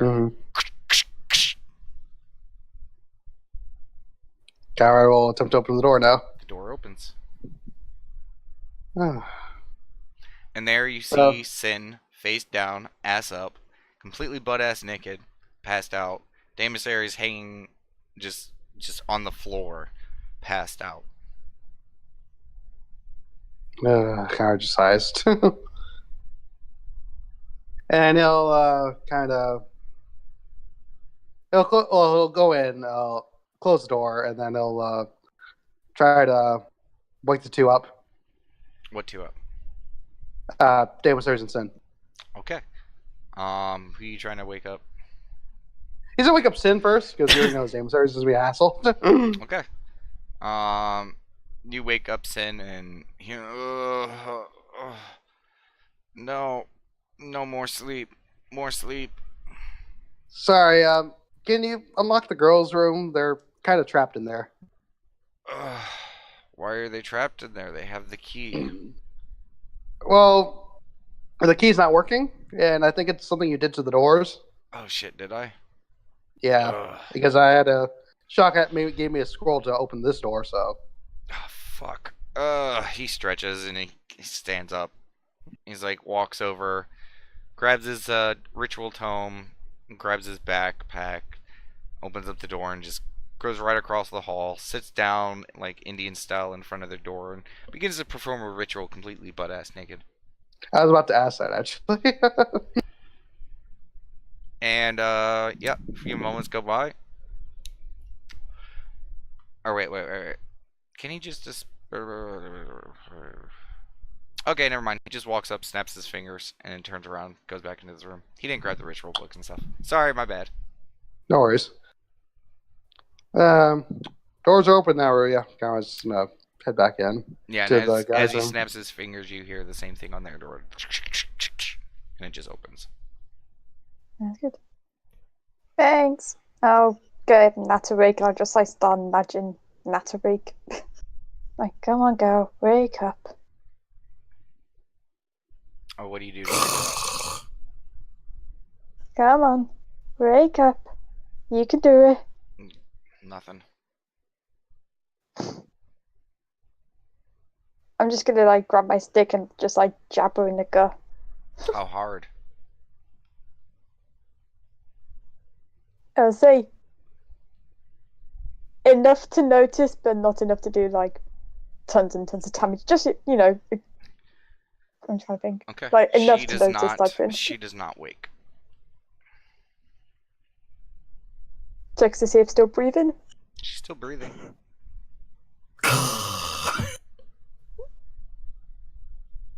I'll leave a note to say that I'm downstairs. I'll see you later, and then I'll head down.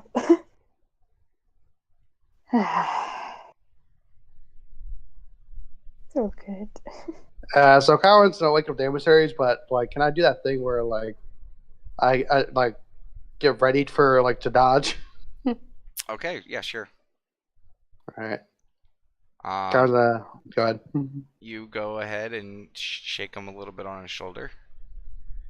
And luckily you were prepared this time, as he just pops up and like with his large arm swings past you, like barely missing you. You're like, whoo! You're like, I was ready for you, big man. And he's like, he looks up and he's like, it's time to wake up. Yeah, it's time to wake up, buddy. He's like, okay, just give me 5 minutes. Yep. I'll see you downstairs. Cowan starts heading downstairs. By the way, like before he leaves, Cowan say, Sin, Shock says you owe him for the scroll. Oh, motherfucker. Yeah. Cowan's head downstairs now. Okay, you see Shock sitting at a table. Okay, they're all up.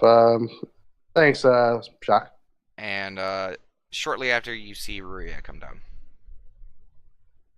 Yeah. Hey. I should just like walk to the table. You guys coming down here, you guys just see a whole bunch of people still passed out at their tables. You do not see dicks anywhere. There's no one. There's not a lot of motion or life. You guys are literally the first ones to wake up.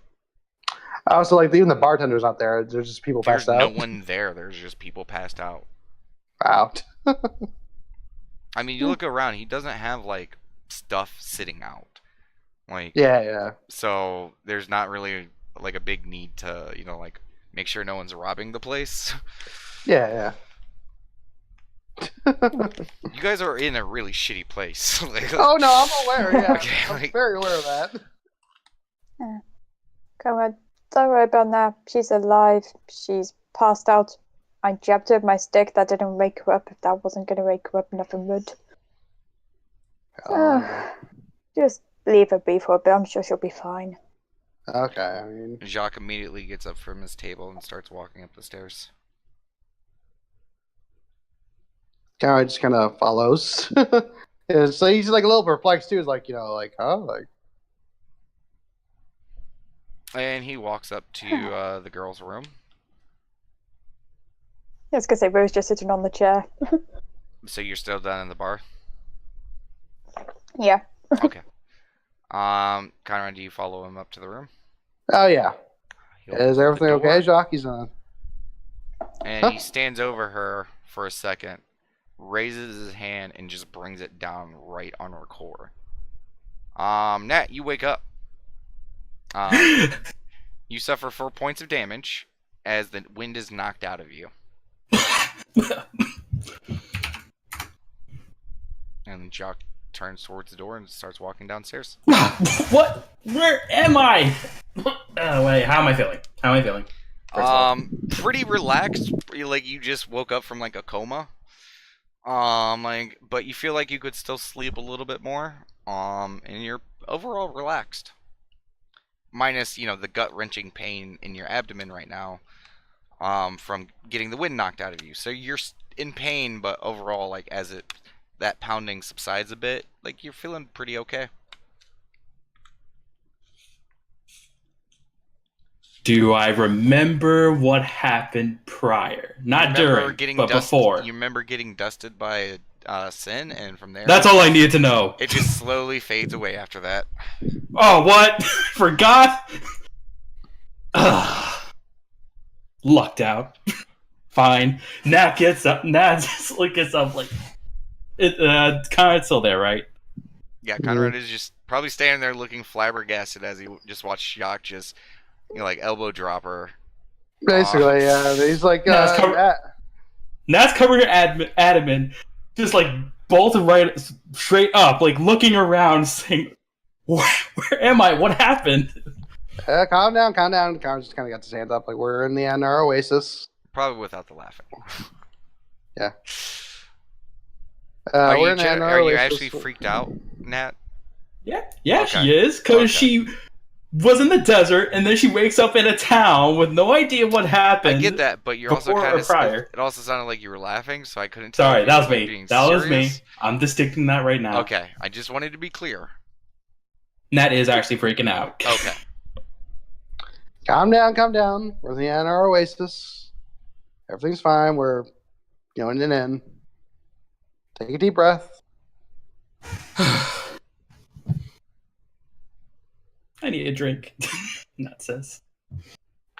Well, the bar is kind of, no one's at the bar yet, but, we can just kind of sit at the table for now. Come on.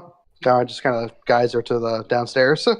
I mean, if you need a drink, you have one. No, she wants to buy something expensive, maybe.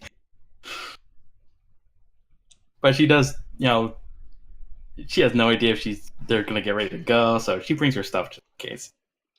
Okay. Do you wait the whole time, Conrad? Yeah, he's just like, keep an eye on her. Okay. Wait like the next 20, 30 minutes for her to gather all her shit. Actually, no, you're probably passed out in most of the stuff that you were in, so probably only takes like 5 minutes for her to just grab her stuff. Yeah, I imagine she probably just like kind of Yeah. puts a bag over her shoulder. Yeah, it's just real quick. So as you guys walking out Come after on, that Conrad. Nat says. Okay, at this point you guys see Damus Ares and Sin also like waking up and moving down. Mhm. Okay, we are going to pause real quick. Okay. Cletus. Yes. Okay. So you went home in the evening. Mm-hmm. What did you do? I just walked into the store. It was quiet. My brother's awake. You don't hear them. Usually when they're awake, they're pretty loud. I'm just gonna, I guess, lock up and go to bed. Okay, you do so. And after your rest period, you wake up and you see the two brothers getting ready for the day. Morning, boys. Ah, morning, lad. How'd your evening go? About as well as I thought it would. It's better than nothing, lad. Yeah. I think they're still kind of in disbelief that it's actually me. I think I don't know if you'd be up for it, but I think it would help if one of you went over and explained it a little better how I'm still me. I guess we could do that. Let's finish setting up for the day, and one of us can head over there with you. Alright, sounds good. Okay. And you guys begin to, get the store ready for the day, and eventually everything's set and good to go. And then Bill Maher looks at you and goes, yeah, I guess I'll go. Okay. And we head back over to the Dick's Halfway Inn. I love the name of that place. I really do.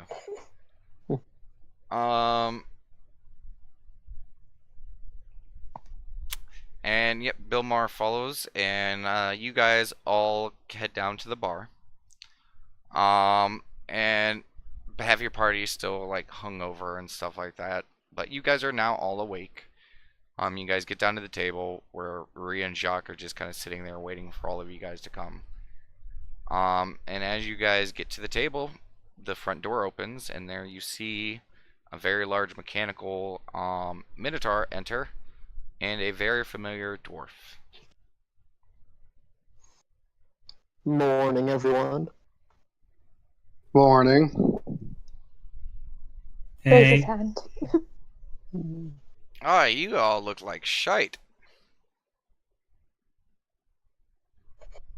As Yep. Thanks. Yes, they do. Bilmar enters in the establishment, stepping over a half-fling gentleman who's passed out on the ground. Yeah, Kyron, he kind of has like a light smile to seeing Bill Bomar again. Oh, it's just Bilmar, Just Bill Maher, okay. which is the alive one, just to be clear. I knew that. Okay, but he walks over towards the table. He's like, I've seen you guys in finer settings, but it's good to see you all. We heard some pretty crazy, fucked up things ever since we left. Yeah, like what exactly? Like I'll say first off, they're not true. But what exactly did you hear about us? All sorts of things. How you guys betrayed the crown, and No, don't mention the guys that they supposedly stabbed, attacked. Huh? Who did we stab? Nobody. So they're basically alleging that we betrayed everyone, correct? Yep. Yeah, that's pretty much the story. Hmm. I mean, honestly, you guys lucked out to make it this far, because, Another Oasis is one of 3 places you guys could go and probably not have to worry about the wrath of Celestia. It just seemed like a deep, depressing sigh. Hmm. Matt, do you remember last night? Do you know who I am? Yeah, Nat, you see a very large mechanical minotaur just sitting there, and you have no recollection of this, and you're really fucking confused. Nat has no idea what happened. Her eyes are just staring at this giant metal minotaur, and she has no idea what's going on. I don't remember anything. Okay. This is gonna come as a shock, but I'm Cletus, and I'm Okay. alive. No, as soon as you say I'm clear, that just says okay. No chocolate, just okay. Good to see you. It's good to see you again, Cletus. Nat says. It's good to see you too, I've officially Matt. broken Nat. Just accepts everything, just whatever, yeah. Yeah, Cletus is back. I figured I'd bring Bilmar over to kind of explain my situation a little better.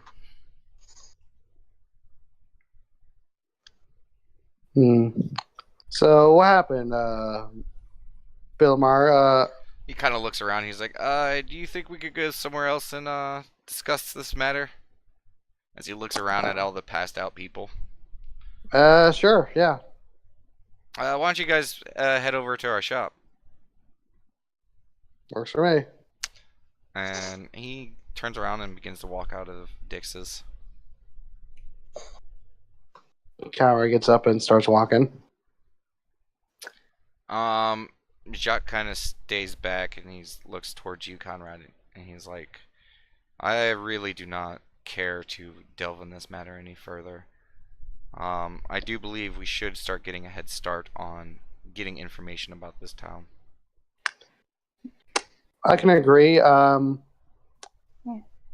was going to say, I'll sit back on this as well. You guys talk where you need to talk. I need to think things through. Well, Shiak, if you want to find out about the Oasis, the dwarves have been here before. They kind of know the run of the land a little bit. Jacques kind of looks at Bilmar and goes, who's the current people who hold power in this domain? And Bilmar kind of stares at him. He's like, I know what you're trying to do there, lad, and no, I don't know what you're gonna ask. And you see a slight smile go across the Dragonborn's face. And he looks back over at you, Cletus, and goes, see what I mean? Fair enough. Okay, Sin, do you want to maybe help aid Jacques then, or do you want to come with us? I mean, I kind of want to hear the story. I got some questions myself. Okay. Nat, what do you want to do? Collect myself a bit. Maybe get a summary of what happened. Okay, you're probably better out. Oh, okay, you can come with us then.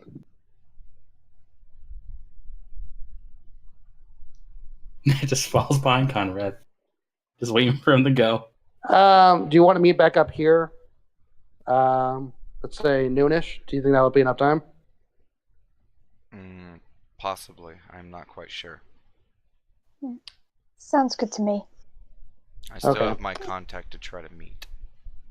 What time were you planning on meeting them, by the way? Within the hour. Okay, in that case, Cletus, kind of like winces out as he says that. I'm actually gonna stick with Shock here. Can I talk to you at some point later? Yeah, that's fine. I'll be at the shop all day. Okay. And Demissaries will go with Nat. Okay, so just so I'm fully understanding, Nat, Demissaries, and Sin are going to the store with the Cletus and the dwarves. Yeah. Maria is staying back. Mm-hmm. I Conrad's was just going to go off and do her own thing. Well, she's staying back. But no, I was going to say I'm going to go off and do my own thing. Oh, you're doing your own gonna thing? go roam yourself, and okay. Yeah. I'm sticking with Shock, basically. As you go to leave, Maria, Jacques kind of puts his arm in the way and goes, "You really shouldn't roam these streets by yourself." I kind of have to agree, Ruya. This is a very big city, and you're not well acquainted. To be fair, it's probably good in these parts that we're not well acquainted. Even then, I've got questions to ask, and as far as I'm concerned, only a few people know the answers. So if you don't mind, I'm going to continue. If I need help, we've got the earrings, and she's just going to continue to go out.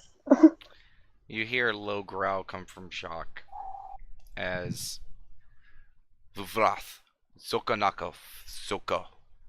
And you see the ferret poke out from his hood, and it looks at him, responds again in the strange language, and there's a quick back and forth, and you see the ferret growl, and it begins to climb its way over towards you, Maria. And Jacques looks at you. She will keep an eye on you and find me if you need any assistance.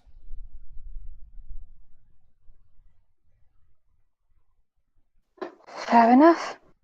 And And she'll just do a nod to the ferret. the ferret kind of looks the other way real quick and kind of just doesn't make eye contact, looks the other way. You know, like the dog who has the attitude and is not looking as it crawls up you. That's what the ferret's doing right now. Yeah. She's not pleased with the situation. I figured she's not. Okay. So. Okay. Sorry, Damon, by the way. No, this is okay. Okay, I gotta think about how this is gonna go.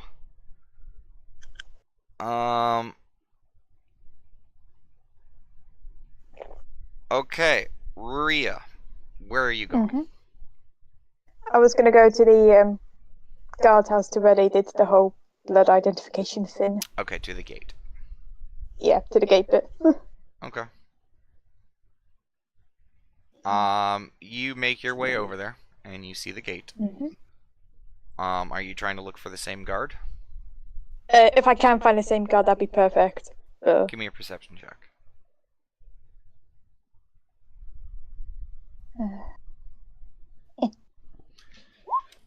Can you tell me what the results was? 18. Okay, you do not see the guard. That did the little blood prick last time, but you do look around, and you do see that there are a couple guards that are doing the magic. where they are getting a little droplet of blood from someone and, doing the same thing that was done to you. Okay, so you'll just go up to the, say, closest one that looks, say, the least busy. Say, hey, can I borrow your assistance for one moment? He kind of rolls his eyes. Yes, what do you need? You see, elven gentleman looks very upset that you were disturbing him. Again, thanks for your assist. I understand when you come into this town, you do you take a bit of blood and you identify each person coming in? Yes. Yeah. See, I'm trying to do some research, and when mine was done, a name came up I did not recognize. I just wondered if you had any further information on my own test, so to speak.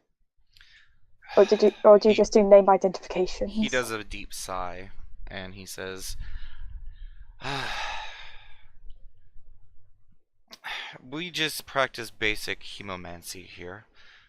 Blood magic, as the masses would call it. We're just able to identify who and what you are, and, we update that list and send it through so that we can track any guests who come to our city without proper clearance. So no, say, basic history of the person? No. Out of curiosity, do you know if anyone has the capability of doing that sort of level? Unfortunately, say, blood magic, as you call it, is not something I've come across myself. Hemomancy is, not necessarily required to do something that you're asking. And as far as I know, we are just taught basic adept hemomancy. So, identifying is one thing. What you're asking is something I've never even heard of when it comes to hemomancy. And despite my training, I'm not a very astute arcane practitioner, so you'd have to ask somewhere else. You just do a bit of size, like, I figured as much. Thanks for the assistance. And she'll just, walk off back into the inn. And he sighs, you're welcome, rolls his eyes, and goes to attend the next person. Yep, figured. And she's just, looking all down and depressed as she's, going back into the inn. Okay. Yeah. Next is, we will go ahead and do, Conrad and Jacques. Okay. He begins to go out into the city, and he makes his way towards the bazaar. And quickly, he keeps his hood up the entire time, but you see him, perusing the crowd, just staring at people. And eventually, he'll walk up to someone and just ask them something, and then go up to the next person. And he just kind of watches the crowd, and just every once in a while will talk to someone. Coward's just going to be following his lead. He's also going to be kind of keeping extra watch on his, coin purse. Okay. And eventually, he goes and talks to a older gentleman with a big scraggly beard. He's setting up a stall for the day to shop, and walks up to the gentleman, and for the first time, as he's going through this whole process, he kind of speaks kind of clearer, and he looks at the man and he says, "Oh, did you say something?" Because he kind of I paused. Okay. And he looks at the man and goes, "Excuse me, sir. I was told that you would be able to introduce me to Raj." And the man kind of stops what he's doing and kind of looks up at him. And he's like, "Oh, you're one of Raj's customers. Okay. Well, I mean, he hasn't been back since the sunset." And then Jacques immediately looks over and he says, "Then I guess I'll wait for the next sun to come." And a big grin goes across the old man.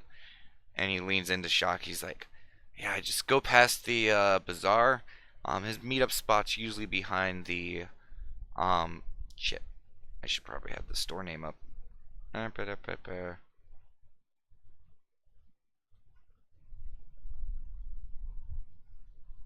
still haven't memorized all the names yet. Real quick, the guy said wait for the sunset, and Shock's response was, "I guess I'll wait for the sun." The next sun to come.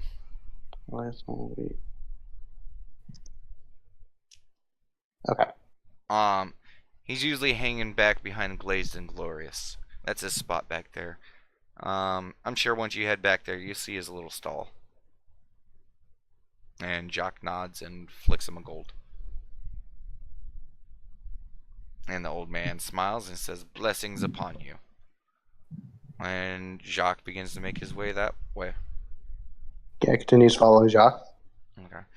He eventually goes by, and you guys make your way over to this building. 1 second. Let me go back to the map. Okay. And he goes back behind it, and as soon as you go behind the store, you see that all these stores have like kind of like homeless shelter buildings. They're kind of like really ramshackle, makeshift, like huts, hovels, and stuff like that. They're really ratty. There's like just cloth draped over a lot of them, held up with like basic wood pieces, sticks, tied together by just various whatever they can find. And you see one that's a little bit larger than the rest, and it has like this covering over the front, and it's completely closed off. And Jock kind of looks at it, and he's like, "How much you want to bet that's his?" I would guess gold, I guess. Okay. Gold says it's his. And Jacques begins to walk forward towards the giant thing. Follows him. And he walks up to it and he says, "Raj." And there's no response. "Raj, I'm here." No response. Jacques reaches forward, opens up the front of the curtain, and right below you see like a little countertop. And you look behind the countertop and there's a dead body there. Shit. And Jock leans back. He's like, "You owe me a gold coin." And he leans down towards the body. And he starts just rummaging through. And he looks over his shoulder. He says, "Keep an eye out." Yeah, I was about to say, like Kyra kind of, do that thing where you kind of close the blinds, but kind of keep like peeking out kind of thing. Okay. You know As soon as you about? close the blinds, like it's pitch black dark in here. Oh, it is? Okay, never Yeah. mind. But what little light you can see, Jacques is just continuing with his search. Yeah. You get the sense with previous encounters, darkness doesn't really affect him. Yeah, but either way, Kyra's like kind of doing that thing where he's kind of peeking to keep an eye out. Yeah. And he continues searching, and he's like, "No, this is strange. So is it him? Kyra will whisper. This is him." Hmm. And as I feared, there's nothing on him. Some stray Do you know- coin, that's it. Is there any indication of how long he's been dead? Within a day. Hmm. His throat's been slit. Hmm. There are gentle signs of a struggle. Someone came in here to end him. It's no surprise, he's an information broker. So it could be just unrelated to us in a sense. Could be. I guess we'll have to ask around and find out. Okay. And he just grabs whatever he can from Raj in the area, puts it into his pockets, and stands up. Okay, let's head out of here before people get suspicious. Yeah, let's. And he just makes his way out. Yep, it makes his way out. Just goes right into the bazaar. Yep. And he begins the talking process over again, asking around and stuff like that. He starts asking people for basic just information of like who's in charge of the town. Like what are the people to look out for? And most of the information he gets is kind of what you guys already have a good grasp of. Brass Sultan is the figurehead in charge of a Oasis. Then you have the Undercrown, who is in charge of the Underbelly. And then you have the Iris, which is a kind of like a middle ground for all these powerhouses. The Iris usually stages fights between those factions, and if there's ever disagreements up high, sometimes they're settled in the Iris. And then Jacques begins to ask, like, if someone wanted to join one of these factions, what would be the best way to get to them? And the man eventually goes, well, I mean, if you're looking for the biggest view, fight in the Iris. Otherwise, meet one of the families in the underbelly. Good luck getting an audience with the Brass Sultan. And Jacques pays him some gold, and he moves on. And then he looks towards you, and he says, "Do you have anything you're trying to look out for?" I guess, like in particular, well, for one, he's like, I already told you the stuff he's doing passively, but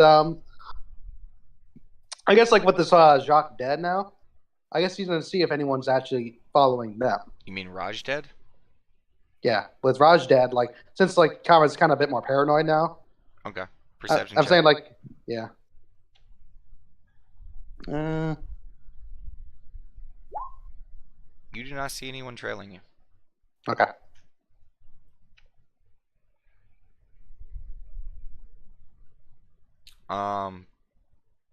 Okay, so do you say anything to Jock? He just asked you a question.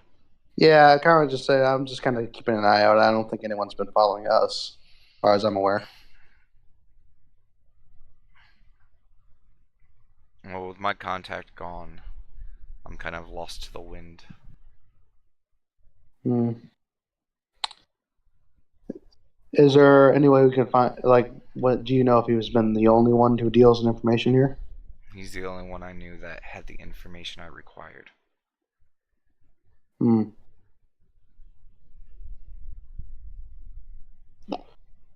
So, would another bet be like trying to seek out one of these factions? At the very least, to just try to get a bit better lay of the land. It may be a regrettable, obvious choice. Hmm.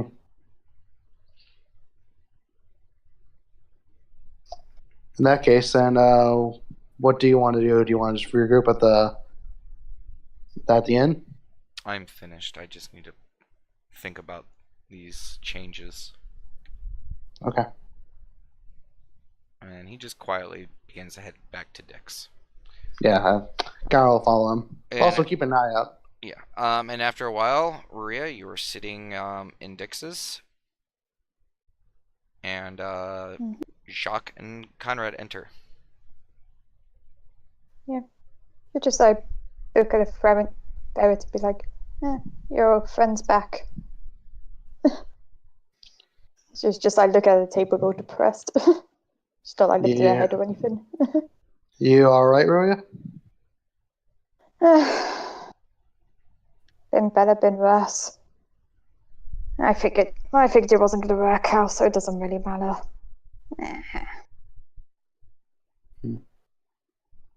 How about your search for the information? Let's just say it didn't work out. Uh-huh.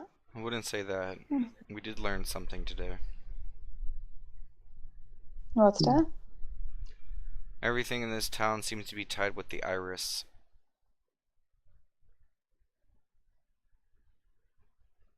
The Iris? They're kind of like the, as ad characters, I understand it. They're kind of like the focal point, that kind of like the middle party about all these guys. Well, from what I heard, it is the fighting grounds, the main hub of entertainment. Hmm. And with the information that we gathered today, if we are looking to get in contact with a faction, that might be the best place to weigh our options. Hmm.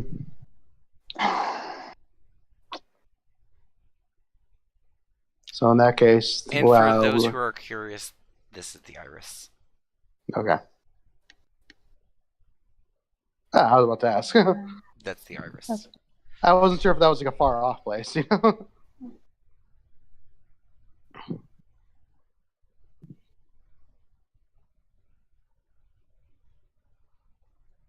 So what, your contact said to go to the Iris? No, the contact is dead. Yeah.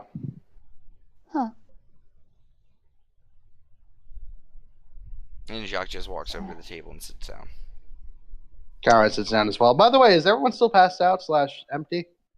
There's a few people who have left, but yes, there are a few people that are still just passed out.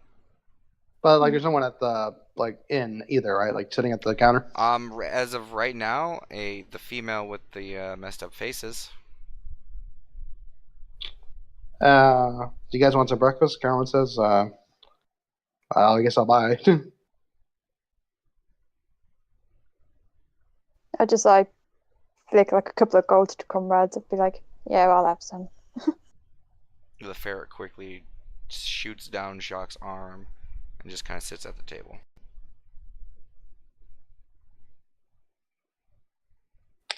Shock didn't say anything at that point, right? No. Okay. Okay. And Carol will say, I guess breakfast for two then. And then Carol will pull out a gold for Shock because he does owe him one.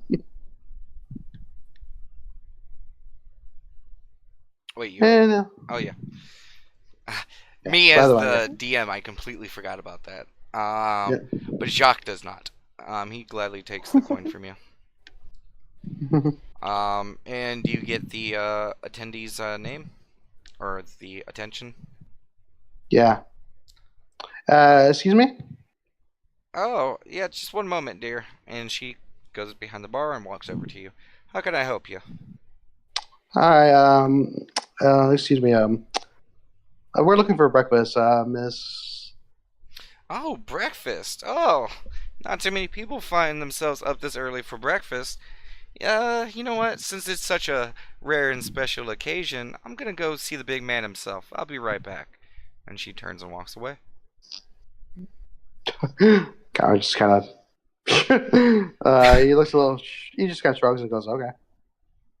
And after like 5 minutes, you hear boom, boom, boom coming out from the back room as the large gentleman walks over. Oh, so I heard you guys wanted some breakfast. Is that right? Yeah. And If it's available. big crooked smile comes across his face. Okay, I'll be coming right up. And he just like disappears back into the back room again. And the female comes back out and she walks behind the bar. And she begins to like wipe counters down, set up mugs, gets things ready for the day. Guess we have food on the way. Connor just says. Then after like a couple minutes, you hear loud clanging, clattering going from the back of the kitchen. It is obscenely loud. Even a few people who are like passed out on the tables, like like grab their ears and like and pick up the bottle that's laying next to them and just walk out of the bar. Some people do pass out and continue to sleep through the racket. But eventually, the door opens from the back room and you see the man come out with 4 pies. And he just sets them down on the table. Yeah, interesting. What kind of pie is it? Oh, it's breakfast pie. Oh, okay. Karen will give it a shot. He'll try to eat it. Okay. His hands are clasped the whole time and he's waiting there. Standing like a good 7 feet tall, like just lumbering over. It's actually he's closer to like 6'8". But big dude just lumbering over you guys' tables, hands clasped together, just waiting expectantly. Mm-hmm. It's just like looking at the pie and just like a deep thought looking at this pie, like on the trying to like hold it together. Yeah, so how does it taste? Oh, do you try it? Yeah, I said I tried it. Oh, okay. Do you try it, Maria? Not yet. Conrad, it is fucking good. All the flavors of breakfast. The softness of the eggs, subtlety of cheese, the savoriness of like some good sausage, mixed in with like the herbs and stuff that kind of complement breakfast, with chives in it. It is delicious. There's little hints of garlic, a little paprika, a little pepper. It is awesome. So, just so I understand, like ingredient wise, it's basically breakfast burrito but pie. Yeah. Okay. It's kind of like, oh my gosh, this is amazing. Oh, really? Well, thank you kindly. That's one of my new dishes. I've been waiting for someone to try it. And you hear a chuckle coming from the female behind the bar, and he just like looks over his shoulders, like, "Shut up!" And she just continues to chuckle. But I'm glad you enjoyed it, and since that was a test dish, I'll only ask you for 1 silver for it. Alright, so did they give us 3 of them, one for Jacques and everyone else? One for he even put one down for the ferret. Yeah, okay. Yeah, so Conrad will give them a silver for each of them. 4 silver. Yeah, 4 silver, yeah. Okay. He gladly takes it and he says, "Let me know if you need anything else." And he turns and walks into the back room again, where you hear Will the do. clanging and clattering, and the ferret goes over to the pie, sniffs it, and goes to like bite into it. And Jock kind of snaps over and goes, "Vofrith, signal." And he motions like to move away from the table, and Jacques stands up and he begins to walk up the stairs, and the ferret follows. And after a few, like just a minute or two, you hear footfalls coming back down the stairs as you see Jacques coming down the stairs, and right behind him you see a young, small human girl. And she's just following behind Jacques. And you notice her hair is just completely steel. Not Yeah. steel like metal, steel color. Which, if any of you guys have to Google what steel hair color looks like, go ahead and do Yeah. so.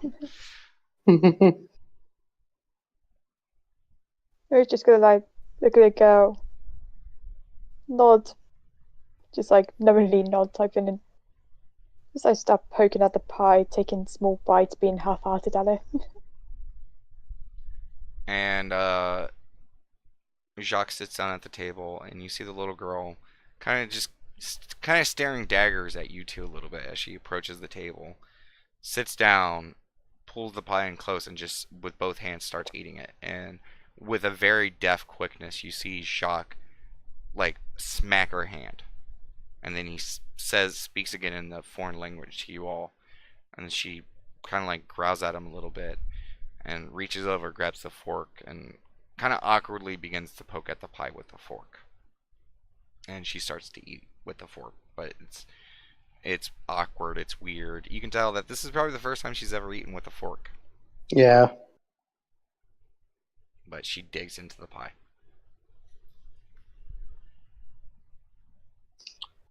Conrad's just, he's really not trying to, he's trying not to meet her gaze. Oh, her gaze is in the pie right now. Yeah, I know. Because the pie is really fucking good. And Rhea, you say you try the pie? Oh yeah, but she's like being half-hearted at it. Okay, well you try that first bite, Okay. and half-hearted or no, that's a good fucking pie. Yeah, she acknowledges the pie. Yeah, you're like, man, this is a really good meat pie. Yeah. Um, If it wasn't for the fact that the pie is so good, she probably wouldn't like be eating all of it. But she's just eating it, trying to like hold back all the stresses. I just imagine you're just kind of like, you have a very straight looking face to it, but there's also like a slight grin to it. Just like as you're eating. she's begrudgingly slightly cheered up. Yeah. Yeah. She's like, God damn, this pie is so goddamn good, but God damn, it's so tasty. And it is. There's a slight sweetness to the crust, with little hints of cinnamon in it, and like the butteriness with that kind of like toasted on top mixes very well with the what's the pie contains, and it is just playing on each other perfectly. I almost kind of want to try cooking this, but anyway. Is it bad that I'm drawing? No, it's not, because I'm really hungry, and you guys must feel my pain. Okay, but you guys continue on with the kind of late breakfast, but we will cut from there and go over to the other group.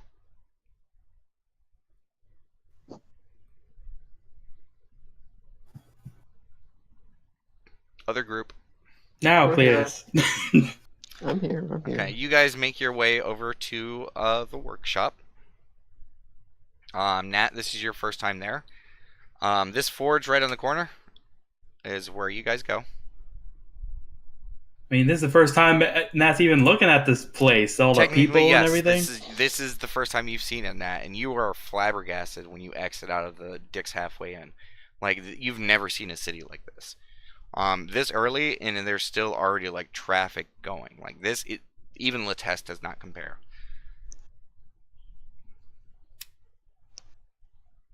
And it is fucking hot. But luckily for you, you're kind of resistant to heat, so you're pretty good. Ooh, ah. Ooh, ah. But you make your way over to the workshop following Cletus and Daemissaries and the like. And you guys make your way over to the shop. There you see, working on the inside, is currently dealing with a customer. You see Bomar in his mechanical form. And he looks over at you all and kind of smiles. Bilmar kind of nods towards him, and he takes you guys into the back room.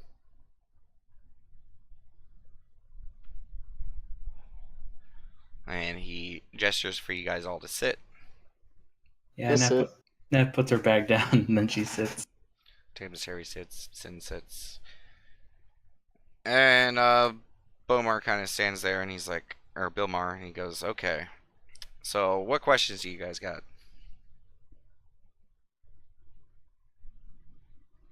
Nat, we will start with you. Well, what is this place, for starters? Oh, this place? Well, this is an old family business. We came back to kind of reclaim it. This is Nerves of Steel. And I like the name, Nat says. It's been in the Leadfoot family for many generations. It's been abandoned, but over the last few weeks, we've really got it back, getting work moving again. Starting to have customers, as you see. This big man has actually been a real big help in that. He can move stuff pretty good. I do my part. How close am I to Cletus?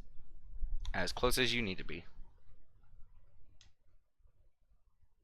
I do wrap an arm around his person and just like lean towards him, like kind of like the "I miss you" kind of hug. I missed you. It is hug. weird because it is just cold and hard. And that's warm and hot. Yeah, But you have no he says resistance he does to say, cold, so it's like, ugh. but Nat does say out loud, "It is good to see you again, Cletus." It's good to see you too, Nat. And I'll hug her. Nat hugs back, like ah, holding him tightly. So was that your only question, Les? Like, what is Honor Oasis in general? It's a city? Well, She was kind of really drugged up when she got here last night, so she's still kind of out of it. I don't know how it happened, so all this is kind of new to me. Oh, well, yeah, welcome to the Anur Oasis, Les. The desert paradise within the crazy-ass desert. Looks great. I mean, it has its merits. Us wanted people don't have to worry about the law. And he kind of like winks at it, yeah. You're wanted too? Oh, yeah, Les. We're wanted by Throgramir now. We're part of the criminal group. Yeah. You weren't framed, were you? Nat says. It's legal BS, political shit. Yeah, they want stuff that we have and don't have, but they won't believe that we don't have, so, there's no real point in staying. I'm glad you guys are all right. I was worried after the whole dragon incident, and Nat does do a few pats on Cletus's arm. Ding ding. Yeah. would have got in touch with you guys sooner if I was able to. And Sin crosses his arms and he goes, "Okay, enough with the mushy, touchy stuff. Down to brass tacks. What did Throgomir want that you guys do or don't have?" And Bill Maher kind of like straightens up and kind of matches Sin's arm cross by crossing his arms and goes, "I don't know. Why does the Platinum Band really want you guys dead?" And Sin kind of stares at him. He's like, we probably just in their way. Now answer my question. And Bill Maher's like, "Fuck." Well, okay.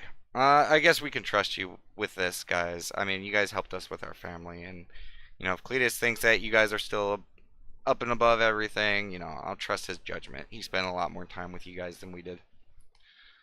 But basically, they want that, and they point towards Cletus. I wave. Now he's back. And Sin's like, "Well, I mean, why don't you just let him take him? I mean, Lords know we've been trying to get rid of him." Thanks, buddy. But what is that? What is he? He's just a construct, right? A few extra bells and whistles, but and what's so special about him? And Bill Maher walks over to you, Cletus, and reaches behind like your chest part, like where your elbow kind of meets the front chest part, and kind of rummages around there for a few moments, and you feel the pressure, but it doesn't hurt or anything like that. And eventually he flips a few switches, turns a few things, and he opens the whole front chest part of Cletus opens up. And there you see inside wires, gears, all these mechanical parts, some acting almost like muscles. It is very advanced and very insane. Nat, you've never seen anything like this. It's basically a human body, but mechanical. And And is staring intently. and at the very center of it is a glowing gem. Pretty sizable glowing gem. And Bill Maher goes, "Well, they're not actually after him. They're after that." And he points towards the gem. And Sin's like, "Okay, it's a power crystal. What's so big about that?" And Bill Maher goes, "Nope, that's not just any power crystal. That's Cletus."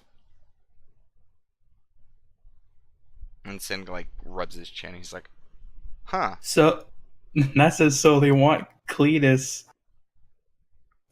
but they also want the gem.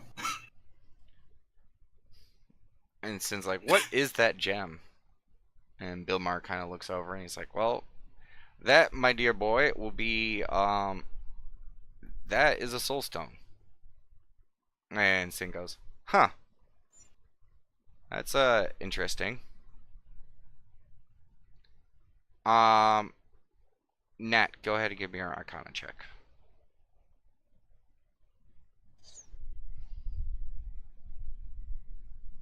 Okay. There are various types of magical gems, stones, and things like that that wizards and other arcane practitioners use to power things. Sometimes spells are charged into them. Sometimes, there's like things that are trapped inside that give it power, things like that. And there are even some magical weapons that contain, like essences of spirits and stuff like that. You've never heard of something just simply called a soul stone.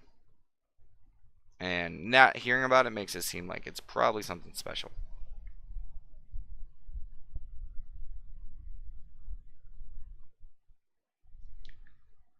Really, And Bill Maher that really does sound important. Nat says. goes, "Soul stones are, I mean, they're something that exists, but this design seems to be specifically made for this application." And he points towards Cletus's the rest of his body.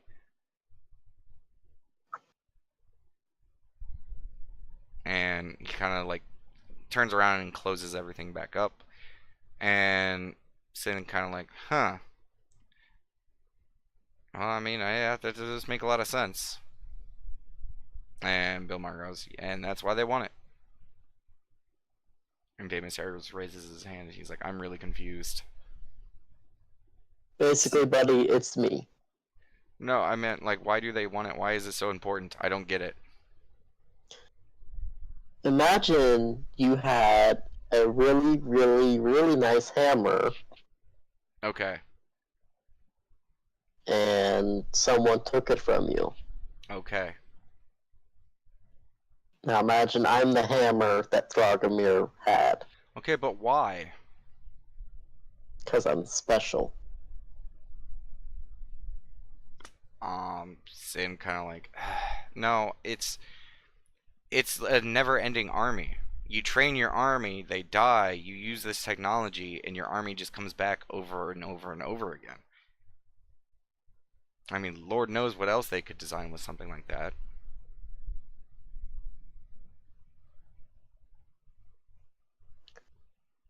If I'm correct, Bilmar, there's only 3 of these soul stones that you know about, correct? But honestly, I don't know what of my uncle's work exists still. I mean, he's the one who rediscovered this technology, because I really don't think he invented it. And wherever he got that, they all think we know. Hmm. And I hate to say it, but our uncle he's a pretty right bastard. He's a good man, but when it comes to his trade secrets, like, he's gone through drastic measures before, and it is not uncommon for a Leadfoot to invent or make something and literally tell us, get our insight on it, and we've subjected ourselves to memory wiping magic before. So they're under the assumption that somewhere, somehow, we do know. And I really didn't want to stick around to see what they would go through to try to get it from us. Hmm. Well, now that we're away, is it possible to reverse this memory wiping magic if it has been used on you? To figure it out? And Sin raises his hand. He's like, memories can be kind of tricky to deal with, and honestly, it depends on how and who and what did it. Hmm. Maybe you and Melanodius can figure it out. Well, I mean, he's still stuck at, in the test. Hmm. Yeah, that's the weird thing. If you go to the Arcana shop here, he's there. But not him. But him. But he's in the test. Yeah, just go to the shop later and you'll see what I'm talking about. Magic, Nat says. Sin just kind of looks at you, Nat, and goes, like, what the fuck? Like, he's really there. Like, did you touch him? It's probably magic, Nuts. Well, I mean, illusion's one thing, but he can't be in 2 places at once. Just trust me, just go there, see for Only yourself. Only one way for you to find out, Sin, Nat says. Sin kind of, like, scratches his beard and just, like, raises an eyebrow. You can tell he's lost in thought. And Bill Maher looks towards you, Nat, and Damus Harris. Is there anything else I could help you with? Nat's, like, legit thinking about it.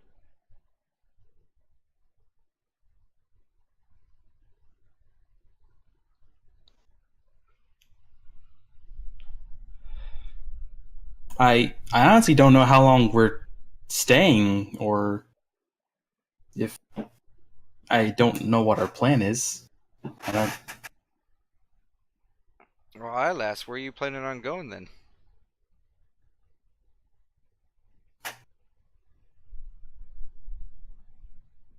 Nat shrugs her shoulders. She is very unsure. Well, I would have to take a guess, Lass. If you ain't got any plans to leave anytime soon, you might want to get ready to settle in for a bit.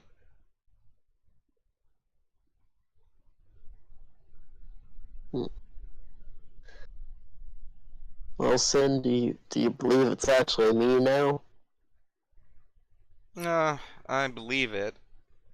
Just raises a few more questions. You got basically my creators right here. Yeah, I have a feeling they don't have the answers to the questions I have.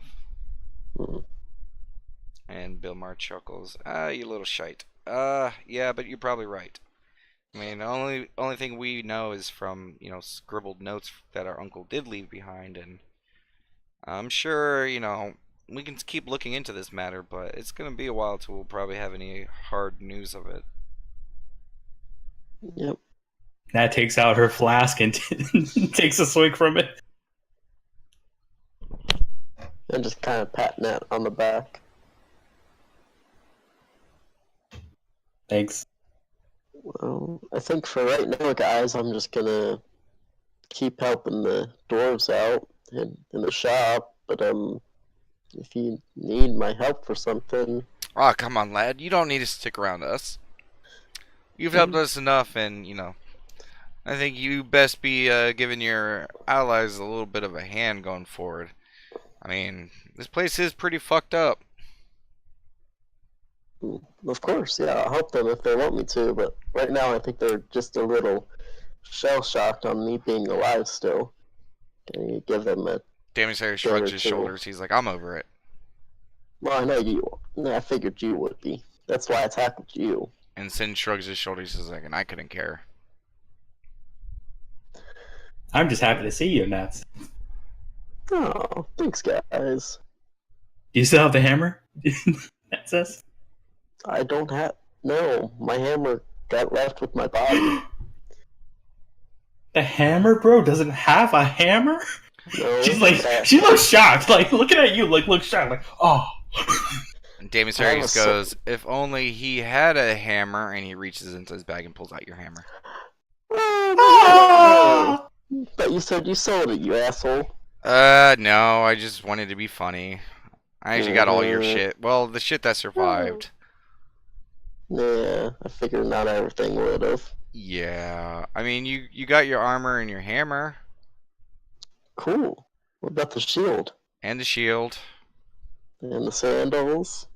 And the sandals. Is there anything else? Nope, but he does take his sandals off his feet and give them to you. Reaches Literally into taking the Maybe- shoes off his feet, man. Come on. Well, I mean, Damisair saw them and he was like, well, he ain't using these, so one day he just put them on. But he takes them off. So you have all your shit back. Yay. We will go over it after this session. Alright, Make sure it's all sounds added. good. Okay.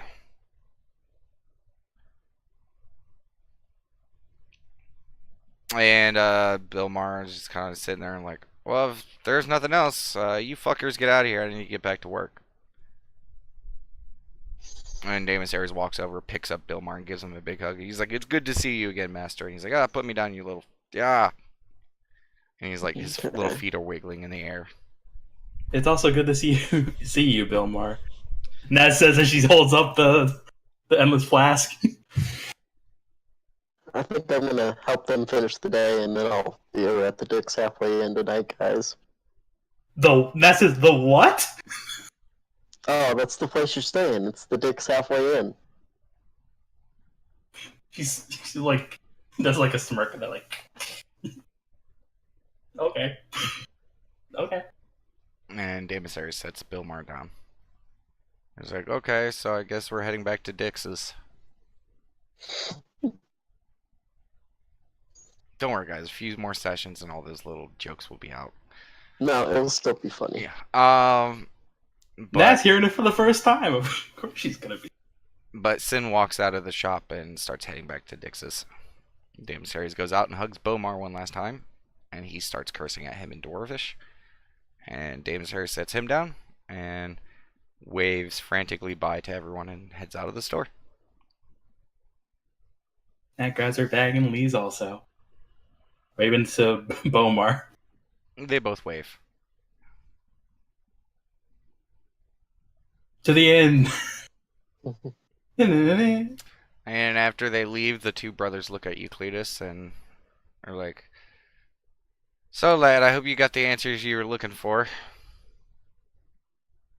I think for the most part I did.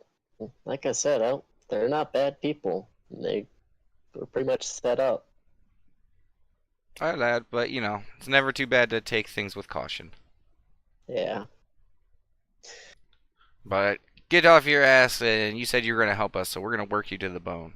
Yeah, I know. I get up and start working. And they start ordering you to do stuff as you help them out for the rest of the day. Yep. Okay, so after you guys are sitting into your pies and just really loving the fuck out of these pies, Begrudgingly loving it. what's that? Begrudgingly loving it. Yeah. Da-da-ba-da-da, begrudgingly loving it. Get it, McDonald's? Yeah. Anyways, you guys see as Damasaries, Sin, and Nat walk into the bar. Hey guys. Raise his hand and wave motion. Hey, Conrad. Nat, you see a strange little girl sitting at their table.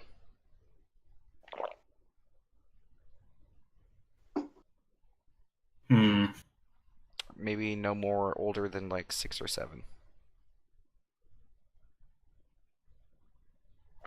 Nat looks perplexed. So Kyle will say, what'd you guys find out? Sin looks over at you, Conrad, and goes, I mean, he's him. So it's actually him. It's not some kind of. As far as I know and what the dwarves know, yeah, I think that is Cletus. I didn't doubt it for a second. Nat says, as she takes a swig of her flask. Sin, Probably shouldn't be that trusting that. Especially considering, situation we're in. And Damasaries looks over at you, Nat, and is like, yeah, Conrad is right. Even I had my doubts. And he looks like proud of the fact that he thought about it for a moment.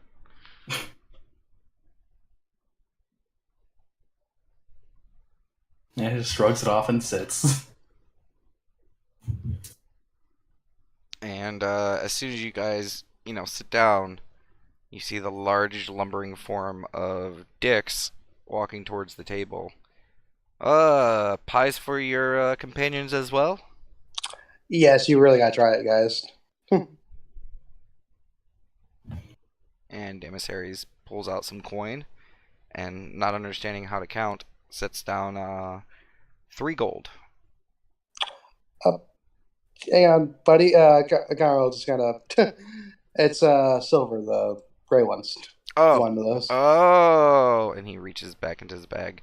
Dix's big smile suddenly just dies a little bit and kind of looks over at you, Conrad, like, you motherfucker. Nat hands the guy that she's just meeting 3 gold. The 3 gold. Wait, you handed him Damasaries gold? No, her own gold. Okay. Who do you think? I'm just taking stuff out of people's bags? Who do you think I am? Yeah. Yeah, who do you think she is, Rhea? Okay. Yeah, so Nat, you slide over the 3 gold, and he's like, oh, wonderful. And he swipes it up, and he's like, I will return in post haste with your pies. And he disappears, and you just hear loud clanging. A couple more people wake up, like, oh, motherfucker! Like, throw a bottle across the bar, shatters against the door leading to the kitchen. The guy rolls back over and just starts snoring again. And after a little bit, you guys also get a pie. Nat eats. It's fucking good. Copy paste description of pie. Yeah. Minus these do not have any chives in it. Chives or green peppers or green onions, whatever your normal colloquial name is. This one, these ones have diced tomatoes and bell peppers cut into it, with a little bit of a smoky flavor to it. And the pork sausage is mixed in with some beef sausage as well. It's more of a southwestern flavor. Oh. Really good, Nat says. That's fucking delicious. And Dix smiles across his face, and seeing that you guys are enjoying it, he says, well, it was a pleasure to serve you. I'll be sure to bring my other creations your way. And Damasaries gives him a big thumbs up. He's like, oh, what's your name, by the way? My name? Oh, it's Cronard's Dicks. And Damasaris gives him a big thumbs up and smiles. He's like, "This is delicious," and just continues to eat. Okay, Kronar. Kronar, Kronar, N-A. Wow, I was way off that spelling.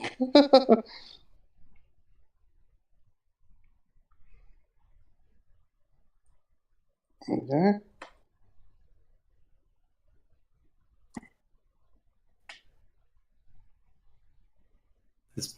This pie is probably the best thing that happened in that all day. And he walks away from your guys' table, very happy. You guys are enjoying it.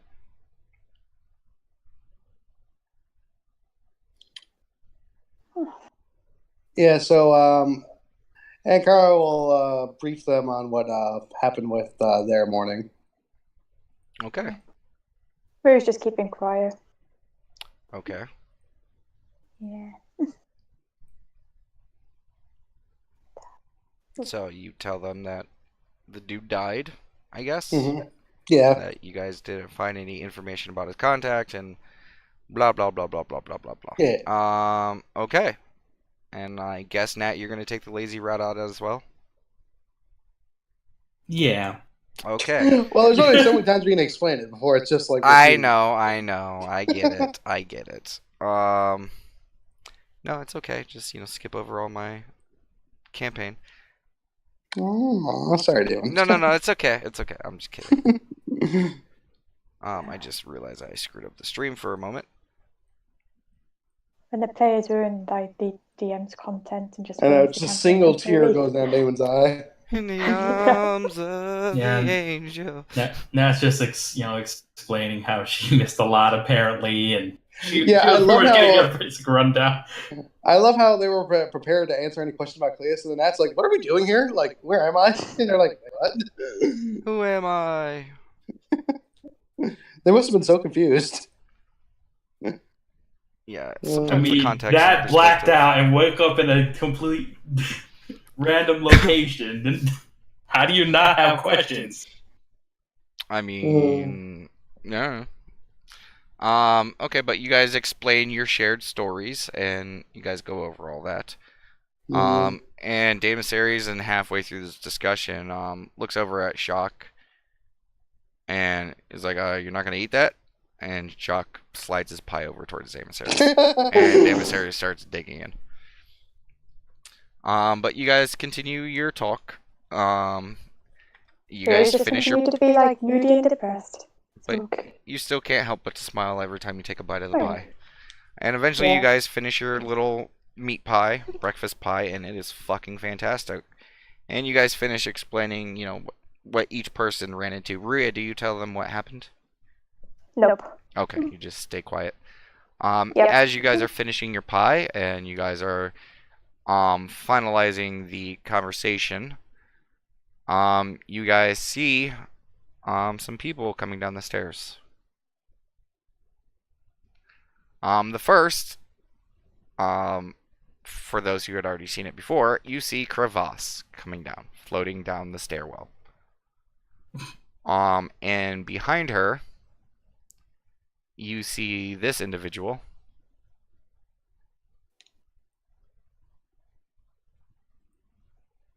Okay. Okay. No one had a good time on Google Images.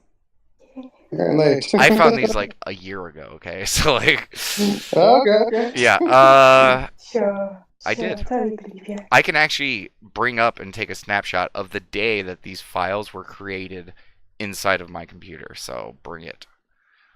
I'm not down you for a second. And this individual as well.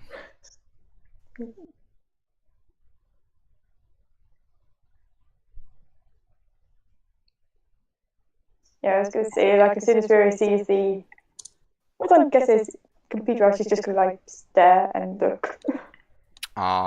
Yes, she is a drow. It's very obvious.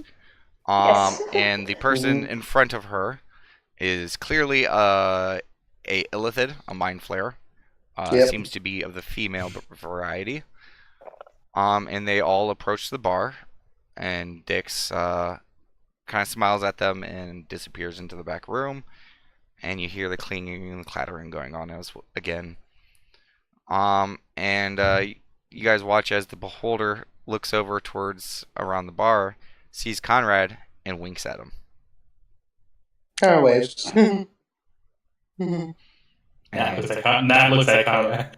Like, And you see the drow girl like look over at this exchange and like kind of whisper over to the beholder, and the beholder whispers back, and you see them like kind of gossiping back and forth a little bit as the three of them are now clearly staring at your guys' group.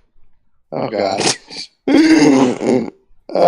What did I say? Nat just simply says, "It begins." What begins that? And she looks at you and then raises an eyebrow.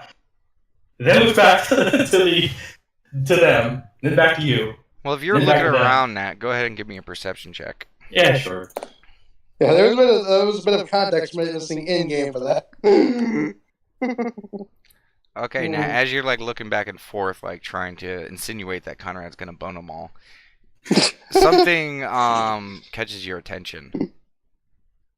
You look over at Sin, and his jaw is dropped.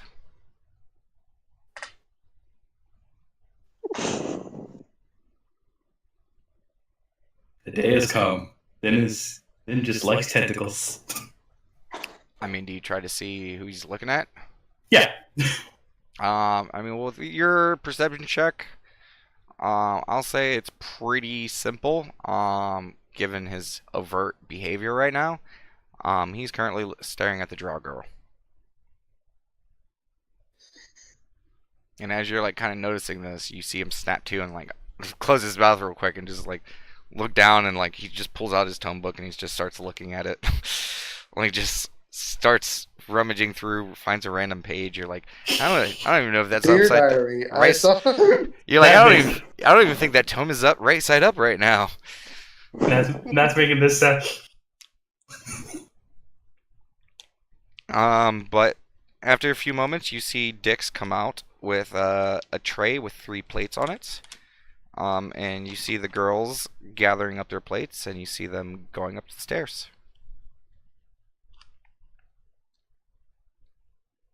They had a variety of meals, unless you guys were trying to pay attention to what they were eating. I'll skip that description. They've really Yeah, just been that's staring enough, at the Drago the whole time. Are you sure? Go ahead. I know you want to. Conrad, go ahead and give me a perception check. Wait, what? Yeah, go on, Conrad. Give me a perception check. For what? Because you know you were wanted to look at the food. No, I was saying I don't want to look at. I'm pretty sure you do. I'm just fucking with you. Well, Nat was certainly surprised to see the folder. Yes. Seeing the mind flare makes her remember that one time. Yep. So she's like, she's remembering things. Yeah, Nat, as you're staring at the illithid, you notice her plate has a piece of severed brain on it. Ooh, that really messes up Natalie. Oof. She quickly looks away as soon as that happens.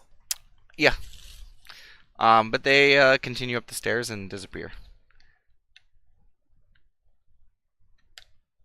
Really composed there, Sin, Nat says. I don't know what you're talking about. Mm-hmm. And she takes a sweet reflex. And Damasaries quickly, as soon as they go up the stairs, Damasaries immediately, mouth full. Like, oh, so Conrad, how was it? Kinda looks a little red now. He's like, it was very, very good. Yeah, it was a bit surprising. I knew it.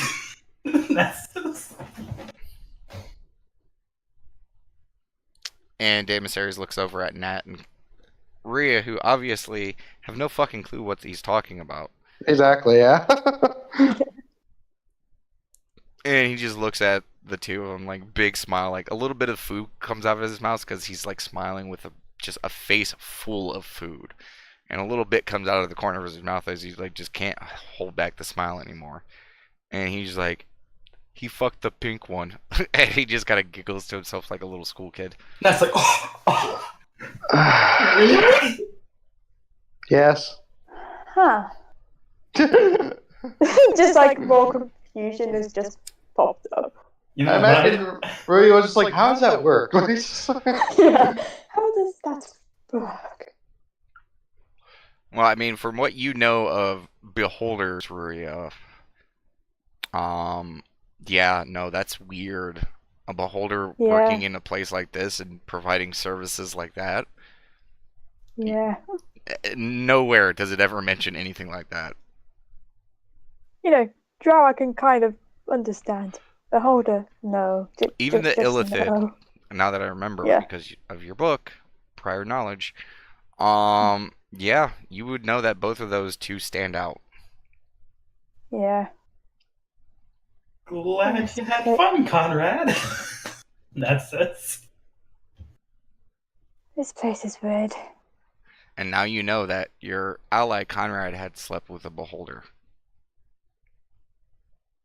Which makes the whole situation even weirder.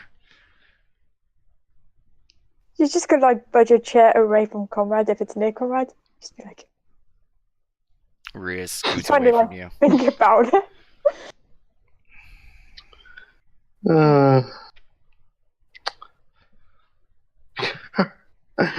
It's funny. I don't even know how to interact.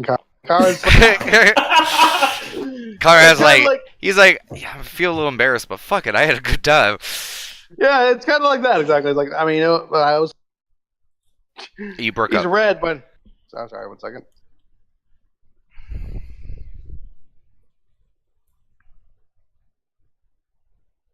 Yeah, he's just like, Conrad's like he's red, but he's like, I mean, it was fun. I had a good You're time. always red, Conrad. You're not there. Shut up. I know.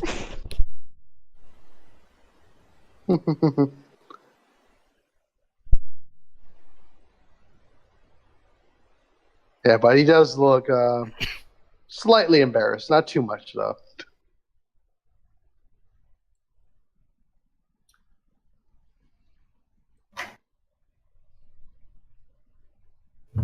Well, it's good to see you all prattle on like school children, but I think there's more pressing matters to speak of. Yes, and Conrad just tries to change the topic.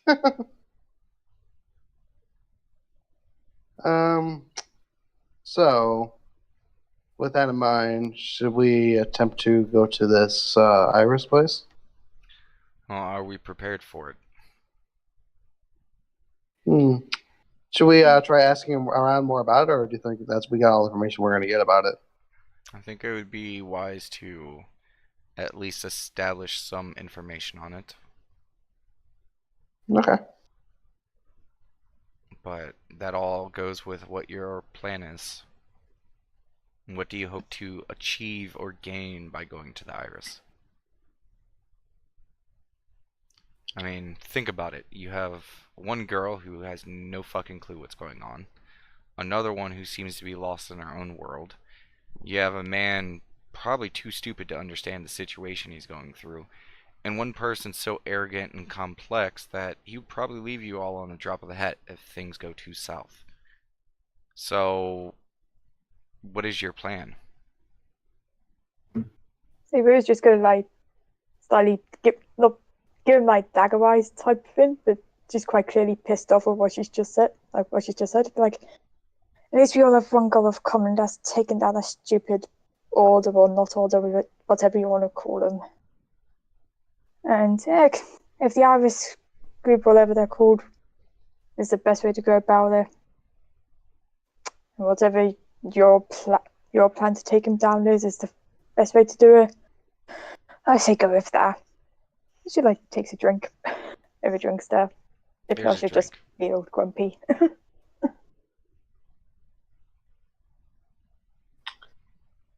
And Conrad will say, well, the first thing I definitely want to do is try to establish a safety net, and if this Iris place is kind of the area where all these kind of groups are kind of can be found, I definitely want to learn more about the actions here, and then try to, at the very least, gain some protection before we go after this order. I will just kind of leave it at that. Because ultimately, getting our names back to their standing, I think, is our ultimate goal. And Jacques looks over at you, Nat.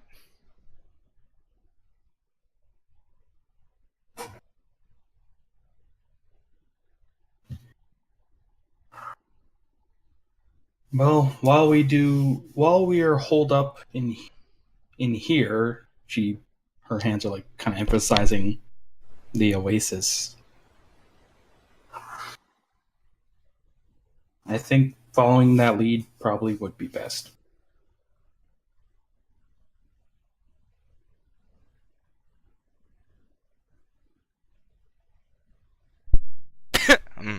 Sorry.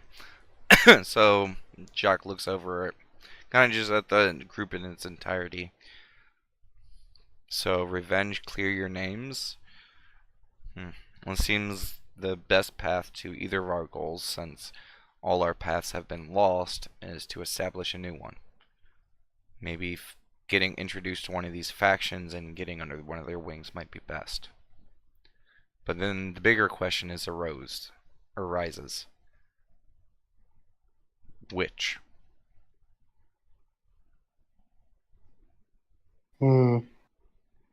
That is an important question.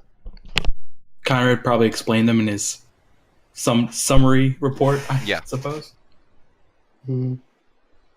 Okay, the middle group, the crime lords, and then the middle group.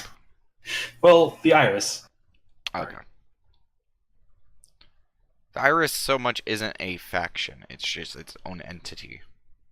Yeah, see, that's where like I was getting confused because it's kind of described as the middle ground of it. Yeah, it's literally an entertainment business, and it's just a lot of stuff goes through there. If there's a dispute between any of the families of the Undercrown, or there's a dispute between the Brass Sultan and the Underbelly, or if there are nobles, merchants, anyone, if there is a dispute within an oasis, 9 times out of 10 it is settled in the Iris. Okay, because that made me think it was like a middleman group versus just a place. I mean, you guys are limited on what you guys know about it, but that's that information you guys do know. Okay. So you might want to, this is DM speak, then maybe, research it a little bit more.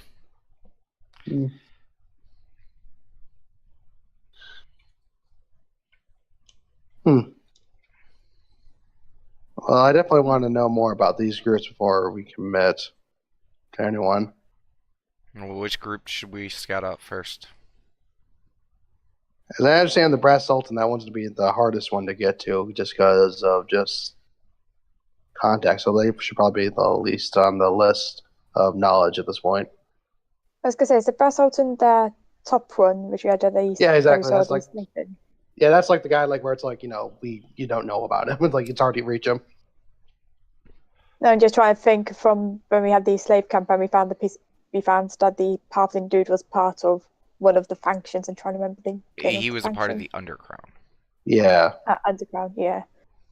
The Brass Sultan is way, that's the tip top. Exactly. If you're looking at an oasis as a food pyramid, he's the top. Yeah. Yeah, I'm just trying to figure out which one's which. Yeah. Undercrown is the dirty, seedy criminals. You have the Brass Sultan. Those are the only two that you're really made aware of. Maria, from your history, you know that there are a lot of criminal elements within an oasis, so there are probably a lot of choices if you guys go that route. But apart from that, there's just these two major factions, and just small ones. There was the Blackburn guy. The halfling guy was the Blackburn dude, right? That was the family that the note said he was a part of. Yeah, so he's a part of that family. That is, the families. There are families. Oh, okay, so my bad. I was misunderstanding my notes there. Remember Mafia? Yeah. Yeah. I thought it was his own thing. That's why I was confused. It's intricate. Yeah. And those are just the factions you guys are aware of. Yeah, currently. Yeah. No, as I was going to say, it's we should probably avoid those ones. Stuff happened. Well, that family in particular, definitely, but well, there's a good chance they don't know it was us. Also true. True.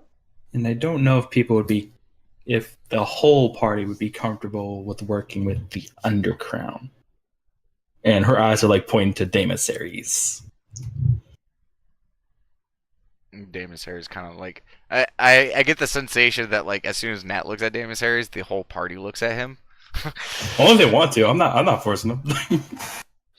Kinda. That's just kind of how I pictured it in my head. Like Nat goes, some people staring at Daemon Harris, and everyone just looks over, and Daemon Harris is sitting there with like 2 pies now in front of his face, like just eating them, and just like food still around his mouth, and he's just like, "What?"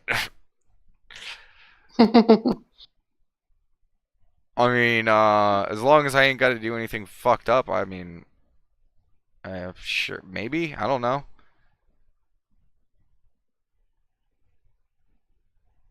All I'm saying is we have options. I'm just making sure we would be okay with these options. Well, Damus Harris looks at that group and he's like, "Well, I mean, I have no plans on leaving you guys, so I mean, you guys are all really I got out here, so wherever you guys go, I'm gonna go with." Likewise, Damasaries. And Nat smiles at that. Damus Harris smiles and continues to dig into his 2 pies, Hmm. which he's almost done with. So I would think, I'm not sure exactly how diverse this Undercrown is, but we should try to identify the kind of major players of it, and then So, if that, sorry, so go to the place, or the Iris place where they all turn up and get information. I would like to try to maybe try to find things out before that if we can. Because going in there without anything, knowing what's going on, it's kind of like leaping to the hornet's nest, I imagine. And this is a wise Either- decision. Either way, we need information. Yeah. Then why So, don't I think you all ask the fount of information?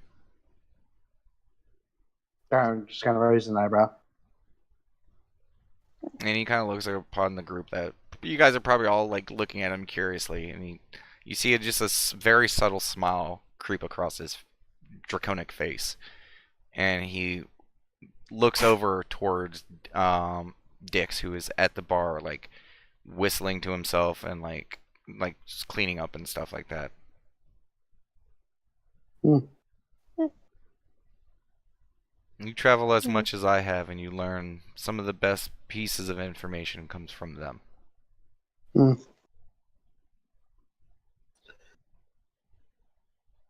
definitely seems like a good bet. And Damus here smiles. He's like, "Good, because I want another pie." He leans back. His gut is like poking out. Like he undoes like the top buckle of his pants. Like, oh. So just as I understand it before we start talking, like I just think the things we identify is the players are in the Undercrown, and if we wanted to, how would we go about trying to, I guess, work Make a wave. for? Make a wave. Yeah, I guess. Usually, if you want someone's attention, you just cause a scene.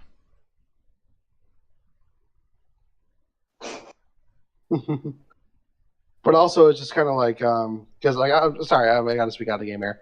I'm trying to say like because what's his name, the Brad Sultan?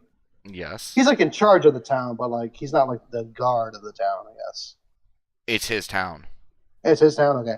Yeah, so like I guess the other question, this is going back in the game, would be would there be ways to kind of see work under like for the town itself? I guess there's one way we can find out. Okay. Does anyone help me out here? Jock stands up Okay. and he says something in the foreign language to the young child at the table. She kind of folds her arms, kind of gruff, and Sin chuckles.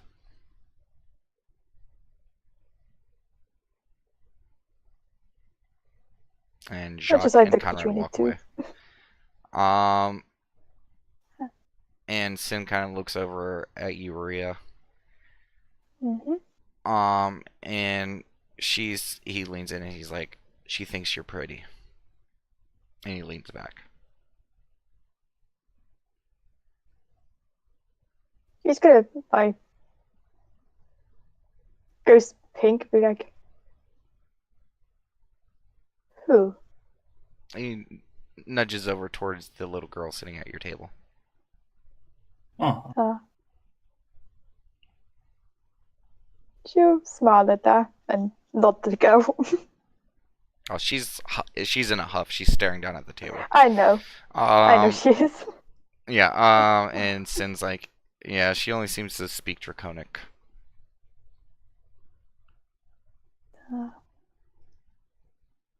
I figured from at least you could understand her.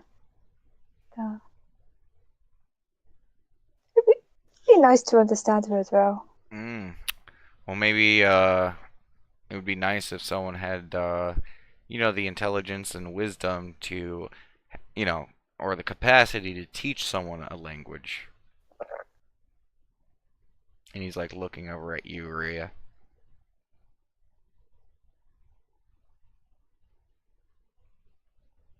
If you're able to teach me, I'll pay you for it. Oh, I'm not saying that. Why don't you just teach her common? Touche.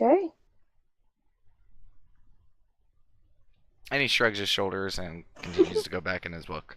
Conrad. Yeah. Yep. You walk up to the bar, and as you approach, Dix is currently whistling, shaking his ass in the air slightly as he's like scrubbing down a mug. twerk, man, twerk it. All right. Excuse me. How can I help you? What time of the day is it right now? Right about now, it's like maybe like 1 o'clock, Okay. 1:30ish maybe. If I get an ale real quick. Sure, not a problem. And he goes back, untaps a keg, and just hands you a nail. And Carmen's gonna slip him a gold real quick. And he looks down and he's like, "Oh, well, thank you, sir." And Yeah. this big crooked smile comes across his face. So, I was wondering, I'm still kind of new to the area. He's like, "You're also new to this. You want information. Yeah. What do you want, kid?" I guess I'm trying to figure out who are the kind of major players in the underground. And Jacques kind of steps in and he's like, "Honestly, we just need an overall rundown of the city." Yeah, that's actually the best way to say it. And Kronar just kind of sits back and smiles. He's like, "Okay, well, I mean, how much do you want to know?" Alright, well, just kind of as much as you're willing to tell us. 5 gold coin, and I'll give you the complete history of a Neuroasis. Alright, get some 5 gold coin. And he takes the gold. Okay. Well, this is the story of a Neuroasis, as most people know it. And mind you, my family. 1 second. Let me get back to typing. Everyone get notes out. It's going to be a lore dump. Do we need to Yep. take a 10-minute break before we continue? I guess not. No? Is that no's, or is that everyone's waiting for someone else to say yes? I'm good. You good? I'm good. Good? I'm ready to type, so I'm good. Yeah. Everyone's good? Okay. Okay. Is everyone ready? Pens I out. am. Typing. Okay.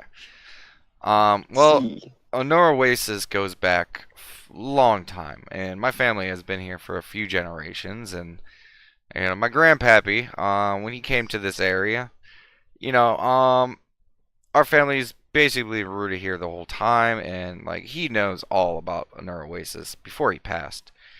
And this is the story as he tells it.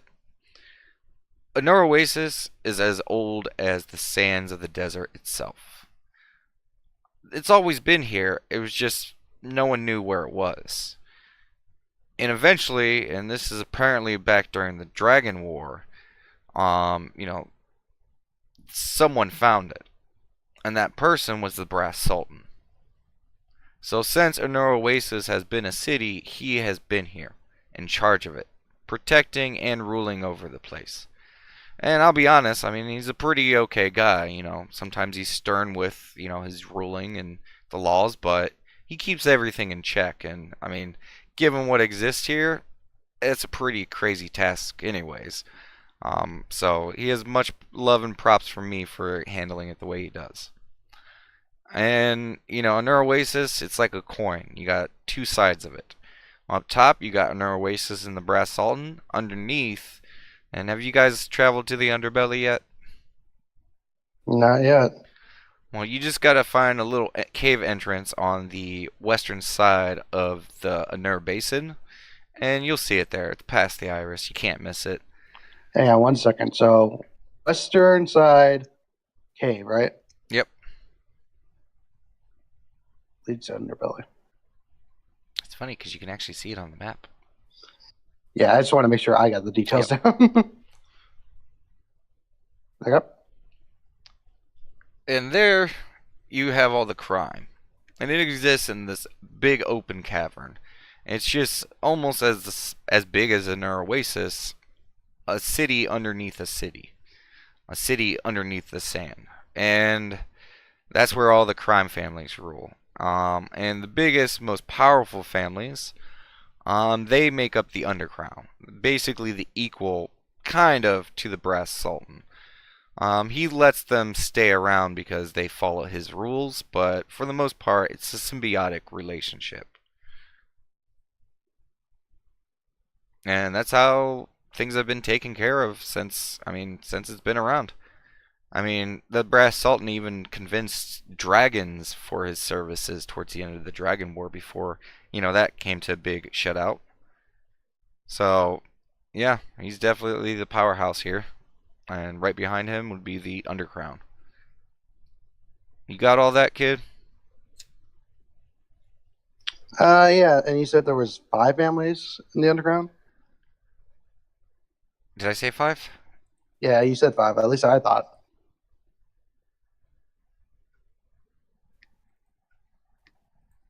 For a brief moment, I completely forgot how many families there were. No, it's not 5. Sorry. Did I say 5? Okay. Did anyone else hear me say 5? No. Okay. It might have just been me then. Okay, because there's actually 4 families. 4 families, okay. That's why it confused me, because I'm like, wait, no, there aren't 5. Are there? I'm like, you confused me for a second. I'm like, did I say 5? Are there 5? Yeah, but Dix goes, yeah, there's 5 families down there. I mean, there's other families that exist as well, but just none that have the clout and the, you know. So it's funny. You said there were 4 families, and then you immediately said there's 5 families. There's 4 families of the Undercrown. Okay. There are other families that exist down there. They're just not. They don't have the same clout and power that the Undercrown families have. They're basically the ruling class of the Undercrown, Gotcha. or in the underbelly. And some of those other side families might work for them in some capacity. Some of them try to battle against, but for the most part, the underbelly is ruled by them. Now, you know, I'm not one to follow the rumor mill too much, but there have been talks lately that there's been trouble in the underbelly. Apparently, a couple of the heads of family may or may not have been, you know, and you know, like he does the neck slice motion, like killed off. But you know, there's still a lot of commotion going on. No one really knows what's, you know, true or not. I mean, someone would be hard pressed to stand up to the 4 families like that. And it was the heads of a family or heads of the families? Heads of the families. Each family has its own head, and then one of them usually is in charge of the Undercrown. Okay. That family who's ever in charge at that point, they're usually referred to as the Crowned Family. Okay. Yeah, when it comes to the underbelly information, you kind of hit the jackpot with Dix. Nice. Um, And so, who is the Crown family at the current moment? well, currently, I mean, I'm not quite sure. If rumors are to be true, there is no crown. And if that's the case, then the families are probably going to go back to fighting in house, to decide who's in charge. I wouldn't be surprised if some of those families start combing the lands for some champions.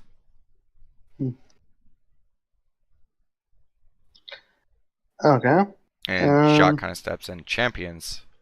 Yeah, if there's a dispute within the families, they'll settle at the Iris, so they're going to need people to fight for them. And Jacques just kind of looks over at you, Conrad, with his eyebrow raised, like, what? Yeah. It does sound like a good bet. And Jacques kind of looks over and is like, so, what can you tell me about the families? And Dix goes, ooh. And he kind of like looks behind you guys and looks at who's in his bar. Kind of leans in. He's like, that information will cost you a little bit more. Not much, Conrad whispers. And Jacques pauses for a moment, reaches into his bag and sets a platinum piece onto the counter. Oh. He said, that's my last one. Make sure it's worth it. And Dix immediately grabs the platinum, brings it up to his face, like eyes it, puts it into his pocket real quickly, looking, at all his patrons. He's like, they were all passed out. Sorry, that was out of character left. Oh, sorry. So, the four families, the four names that you really need to watch out for in this town. And if you cross these families' paths, just, watch yourselves. The first family and the most prominent family, if the rumors are to be true and the head is dead, the previous crown member, he was actually from the Blackburn family. It's a halfling family. Depending on whether the rumor is true or not, it was or currently is head by Rip Blackburn.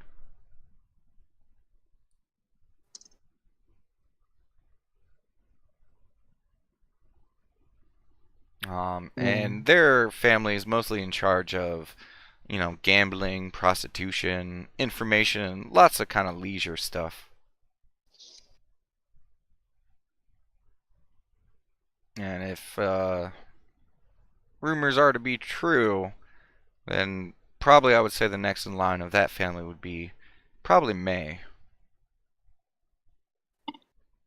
She's the daughter of Rip, so I'm sure with her clout and her charisma, she's probably next in line. Lord knows her brother ain't gonna go after it.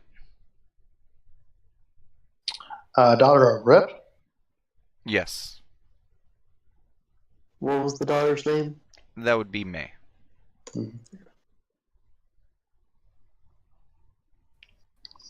So May is heading up this family now? If rumors are to be true, then yes. Okay. But And what be do they careful on mean? her. She's a crafty one, that one.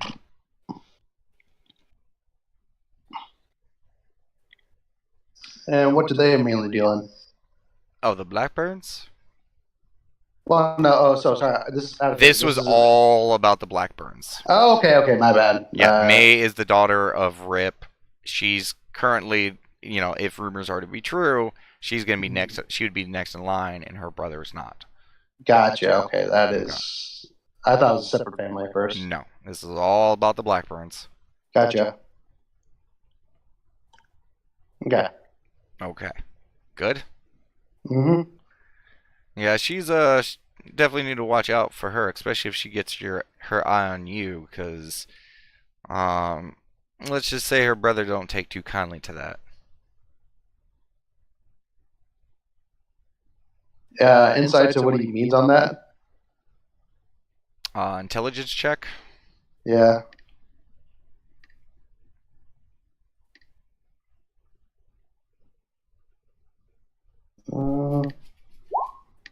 You have no fucking clue. You might want to ask.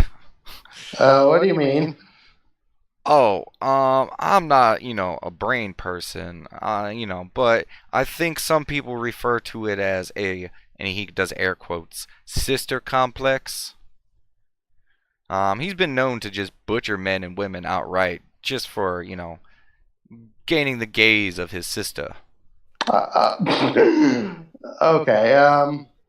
Uh, that was a bit of a comrade. Like it registering, and me as well. Okay, 1 second.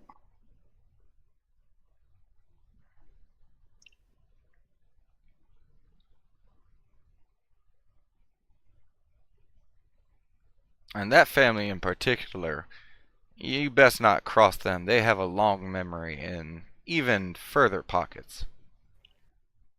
Hmm. And no intelligence check required. That's the family you guys basically butchered. I was about to say, I already knew that, but yeah. Okay. And he pauses. And he's like, and the next family, that's the Thatcher family. And again, if rumors are to be true, Marcus Thatcher ran that joint. But I mean, honestly, if he was taken out, I don't even know who would be next in line.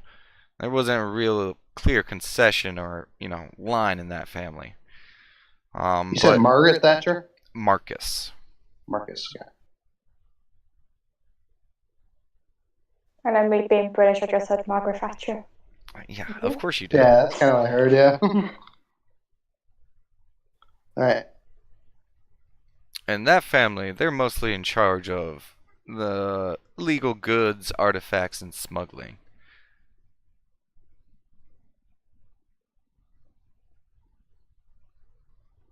And the third family is the Ugolith family. And that family has deep connections to Pator. It's a drow family, and they're basically in charge of all the slaves and narcotics that enter and exit throughout the various regions in Elois.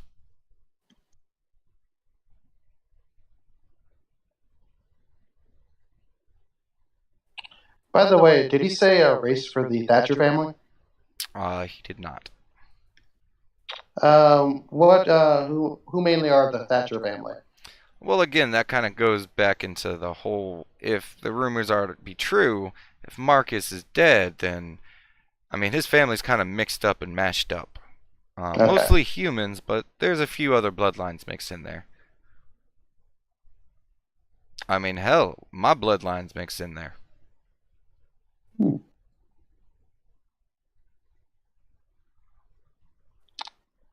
So,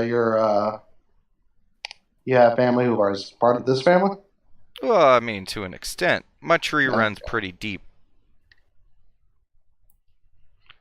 And you might not recognize him. Not all of my family is cursed with such good looks, as he gestures to his face.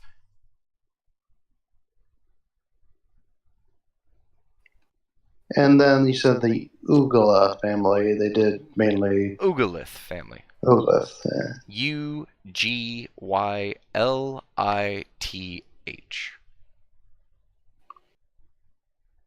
Okay. Yay to drow names. Yay! So then what would be the last family? Oh, the last family. The last family is Broken Tusk. It's mostly orc gentlemen. But they have a few other types within their family, and they're basically in charge of manpower and strong arming. And again, that family. I mean, if their last leader was dead, I don't even know what's become of it. I wouldn't be surprised if there's open war in the streets. Because that family, they only follow who's ever the strongest. So hopefully they figure to settle it in the Iris instead.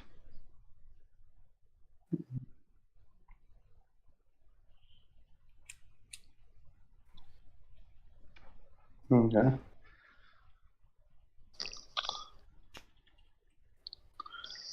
And there's apparently another family or group or something starting to rage through the underbelly, but I really don't know much about that. In fact, no one does. Interesting. So, like, no one knows about this newcomer family? Nope, but again, if rumors are to be true, is that family that caused the gigantic catastrophe of the current situation. Oh.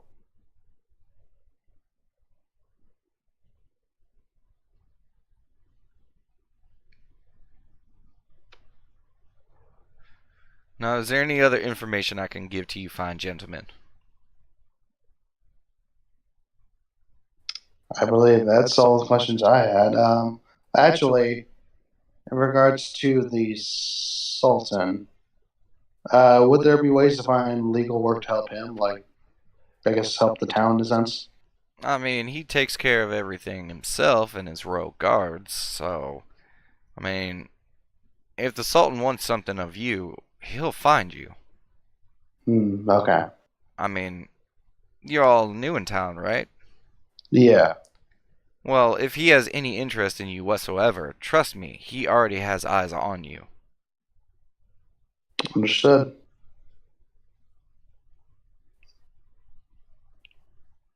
And Jacques leans in, he's like, so, what you're telling me is if we want to get in to some sort of favor or view of any of these groups, the Iris is probably going to be the best place to do it.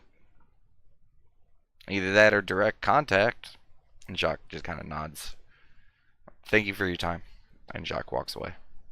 Thanks. Conrad takes his beer and walks away. And Daenerys yells over to you as soon as you turn away. He's like, order me another pie. Conrad just kind of like stops halfway. Turns around, goes over Do you to think- pie. Okay. Yes? Is that what you're doing? Yeah. Okay. Yeah, he's like, oh, well, would you like to try a new experimentation? Damn, Sarah, you want to try something new? You see two giant thumbs ups. Yep. Well, then it will be free, and I will bring it over to your table shortly. All right. Thanks. And he goes in, and you hear the clanging and clattering. All right. Conrad goes back to the table and he just slides his beer over to Daenerys. Wait, you slide your beer over to Daenerys? Yeah, he's not like really interested in drinking it. That was kind of a Oh, got it. out of character. Got it. Get what you're going for. Okay, Daenerys Yeah. just shrugs his shoulders, takes the beer, and starts drinking it. Mm-hmm. And I believe Conrad will just literally copy paste all that information. Yeah. Okay, copy That's pasted exactly. information. Okay. So after Conrad finishes expelling all the information, Jock just kind of waits till he pauses and says, so any questions? Any ideas?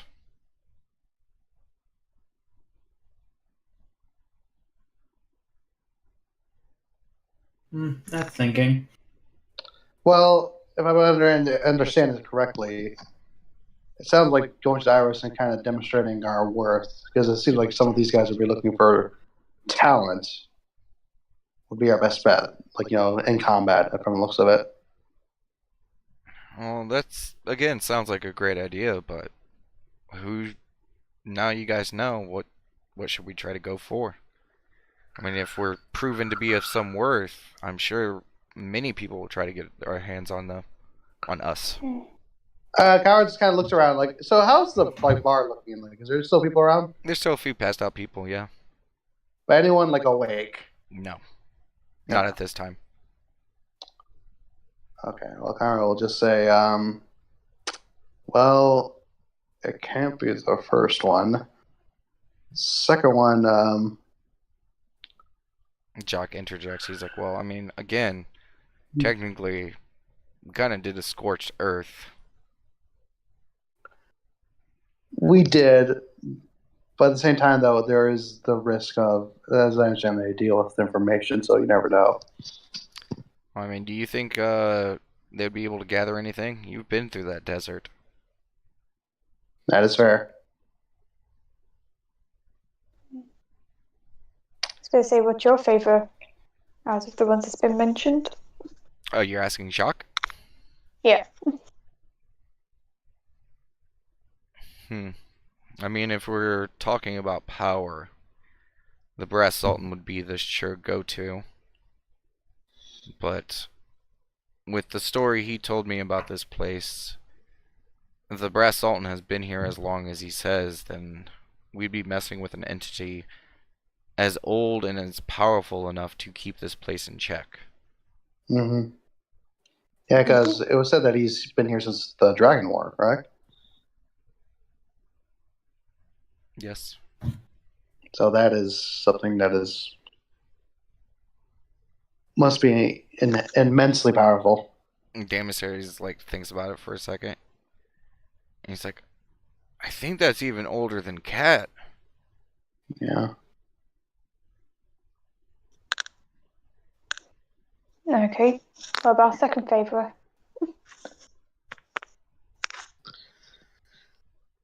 Mm, Well, the crime families would be able to give us the information I think that a lot of other groups wouldn't be able to get us.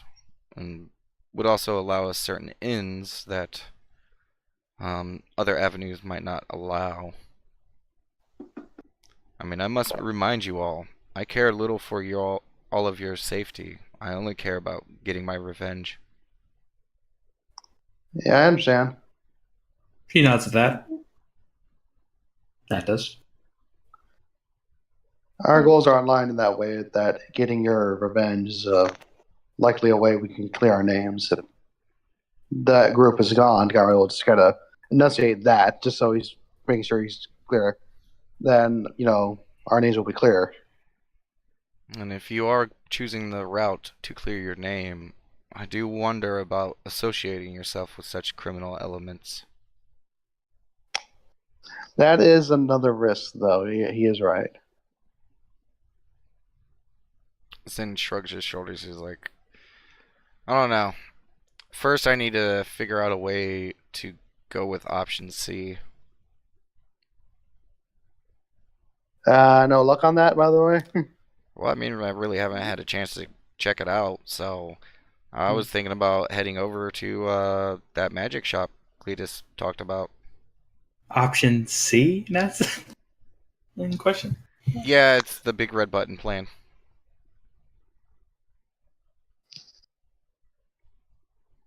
We're just looking confused now. So, Jock kind of stares at Sin and then looks Yeah. towards the rest of you. He's like, his last plan is for you all to run. that's what I imagined. And Sin looks at Jock. He's like, Oh. maybe. And there's another Run pause. where? And then Jock goes, but you haven't figured out how yet. And Sin kind of like looks angry at Jacques and just stares at his book.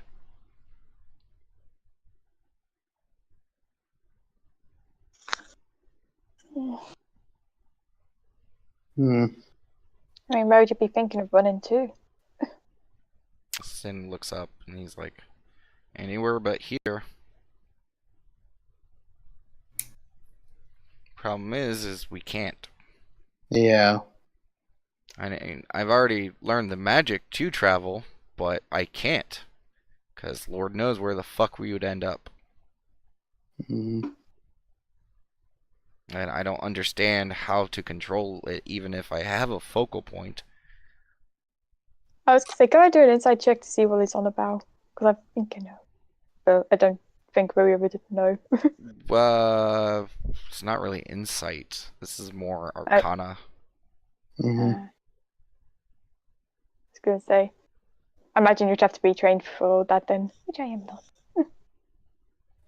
I mean, it was kind of explained to us a little bit. Yeah, I mean, actually, Oh, yeah. you would have prior knowledge. Transportation magic doesn't work right in LOS. You could try. Yeah, but more what about when he's saying here, like, is he like actually speaking about going to other people's realms and, well, or is he just like saying anywhere but not Not animal LOS. races type thing? Not LOS. Yeah, that's what. Yeah, he's That's talking what about I'm like a big red button plan to get you all out of LOS. Yeah. She's just gonna sit back in her chair.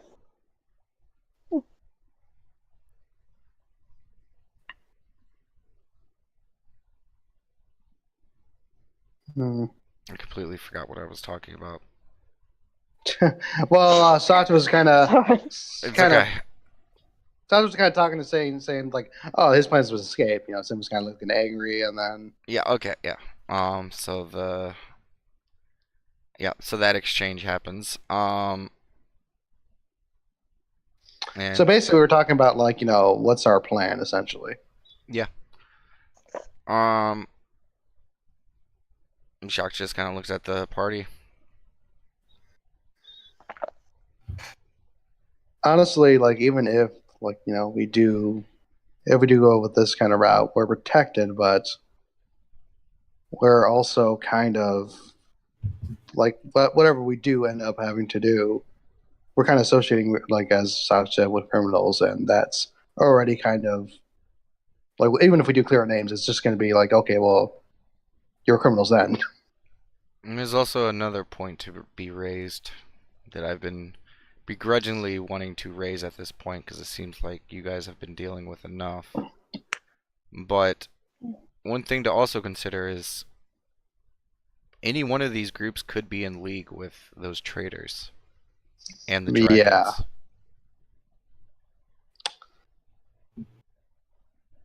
that is actually another risk because regardless of whatever group we approach, there's always that risk of they could be aligned with someone else. Especially if I had to guess, this new family would be. That seems like the one that would raise eyebrows. That's the one I would imagine that this traitorish group is a part of. Well, do not forget, I was the new element within the test, and I wasn't the traitor. That is true.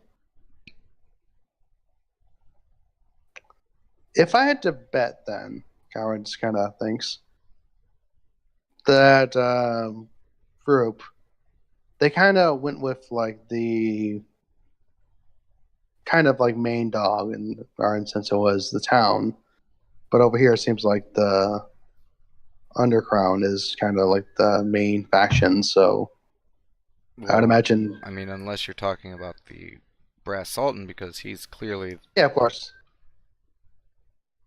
So are you saying anything, Damon? Because you're kind of roboting for me. Oh no, I stopped. Okay, yeah, but I mean, like in terms of like allies, they would be able to recruit.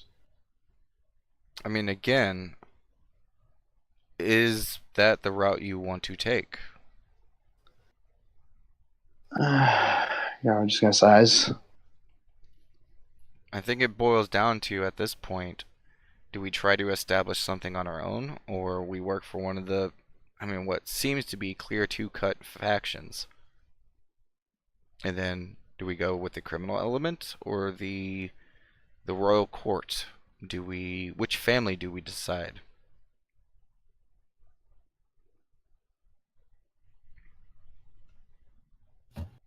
Hmm.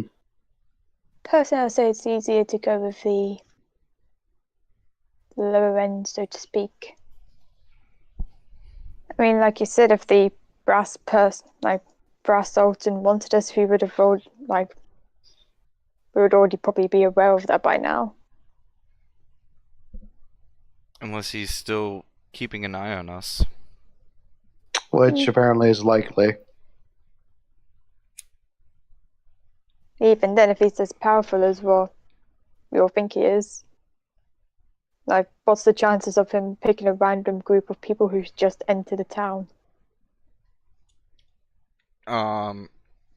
Jacques kind of does a soft chuckle, and he laughs, and he goes, well, I mean, about the same amount of chances as I had to do the same thing, as he looks at the rest of you.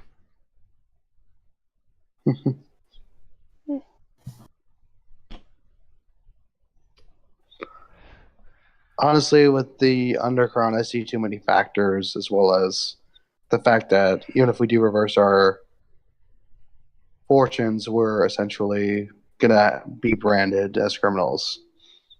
The Sultan would be my preferred choice. Then I think I know what we must do. Well, what are your thoughts? You all need to discuss this matter. I cannot put my input into this matter because I do not feel forcing you down whatever choice I think is best would be the correct path. I see that Okay. trust is a big issue within your group, so I do this to extend an olive branch. You all pick the path, and I will follow. As long as the path leads us to my goal, I do not care. And if this plan starts to fall through, I will just simply leave. So, take the night to discuss things tomorrow. I believe we will be taking a trip to the Iris, or magic shop first, as he points to Sin. And he gestures to the little girl to follow, and he says, I will see you in the morning. And he walks upstairs. See you, Sach.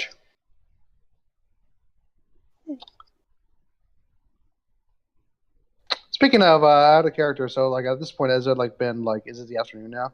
Yeah, it's about the afternoon. And Okay. Daemissaries kind of, after Jacques goes upstairs, stands up, goes over to the bar, and he comes back with a big keg on his shoulder. He's like, how about we just take this discussion up to our room and really talk it out? Yeah, I agree. Okay. Okay. Sounds good. And you guys go up to the room. Okay, we're gonna do something a little tricky because I have a feeling this debate and decision making is going to take a very, very long time.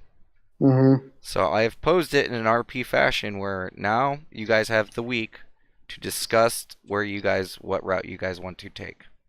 So we are going to end tonight's session there, and we will continue next week. So feel free to use the Discord to discuss this freely, and whatever you guys decide, we will just have like a brief intro after the intro to next week's episode to basically be, okay, this is what you guys decided. Sounds about right. Thanks. Okay? Can we just Okay. assume that Cletus would go find them after work? Yes, you would. So Cletus, yeah, well, I'm sorry, I completely forgot about you. You're so quiet. I completely forgot about you. Honestly, well, because okay, like, you did say like he would like come over and yeah. like, you know, Quick retcon. Okay, so you guys get the Yeah. drinks. Cletus heads over, find your guys' room. You guys tell him the situation at hand. Cletus, you are aware of everything now. Okay. And now you guys have the time to discuss things. And that's where we're going to end tonight's session. Sorry, it's been a long day for me. You're It fine. really hasn't even been a long day. It's just my sleep's been messed up. And there's a lot of pieces to this puzzle right now. You're good, Damon. You did a great job. Thank you. And I will see everyone next week.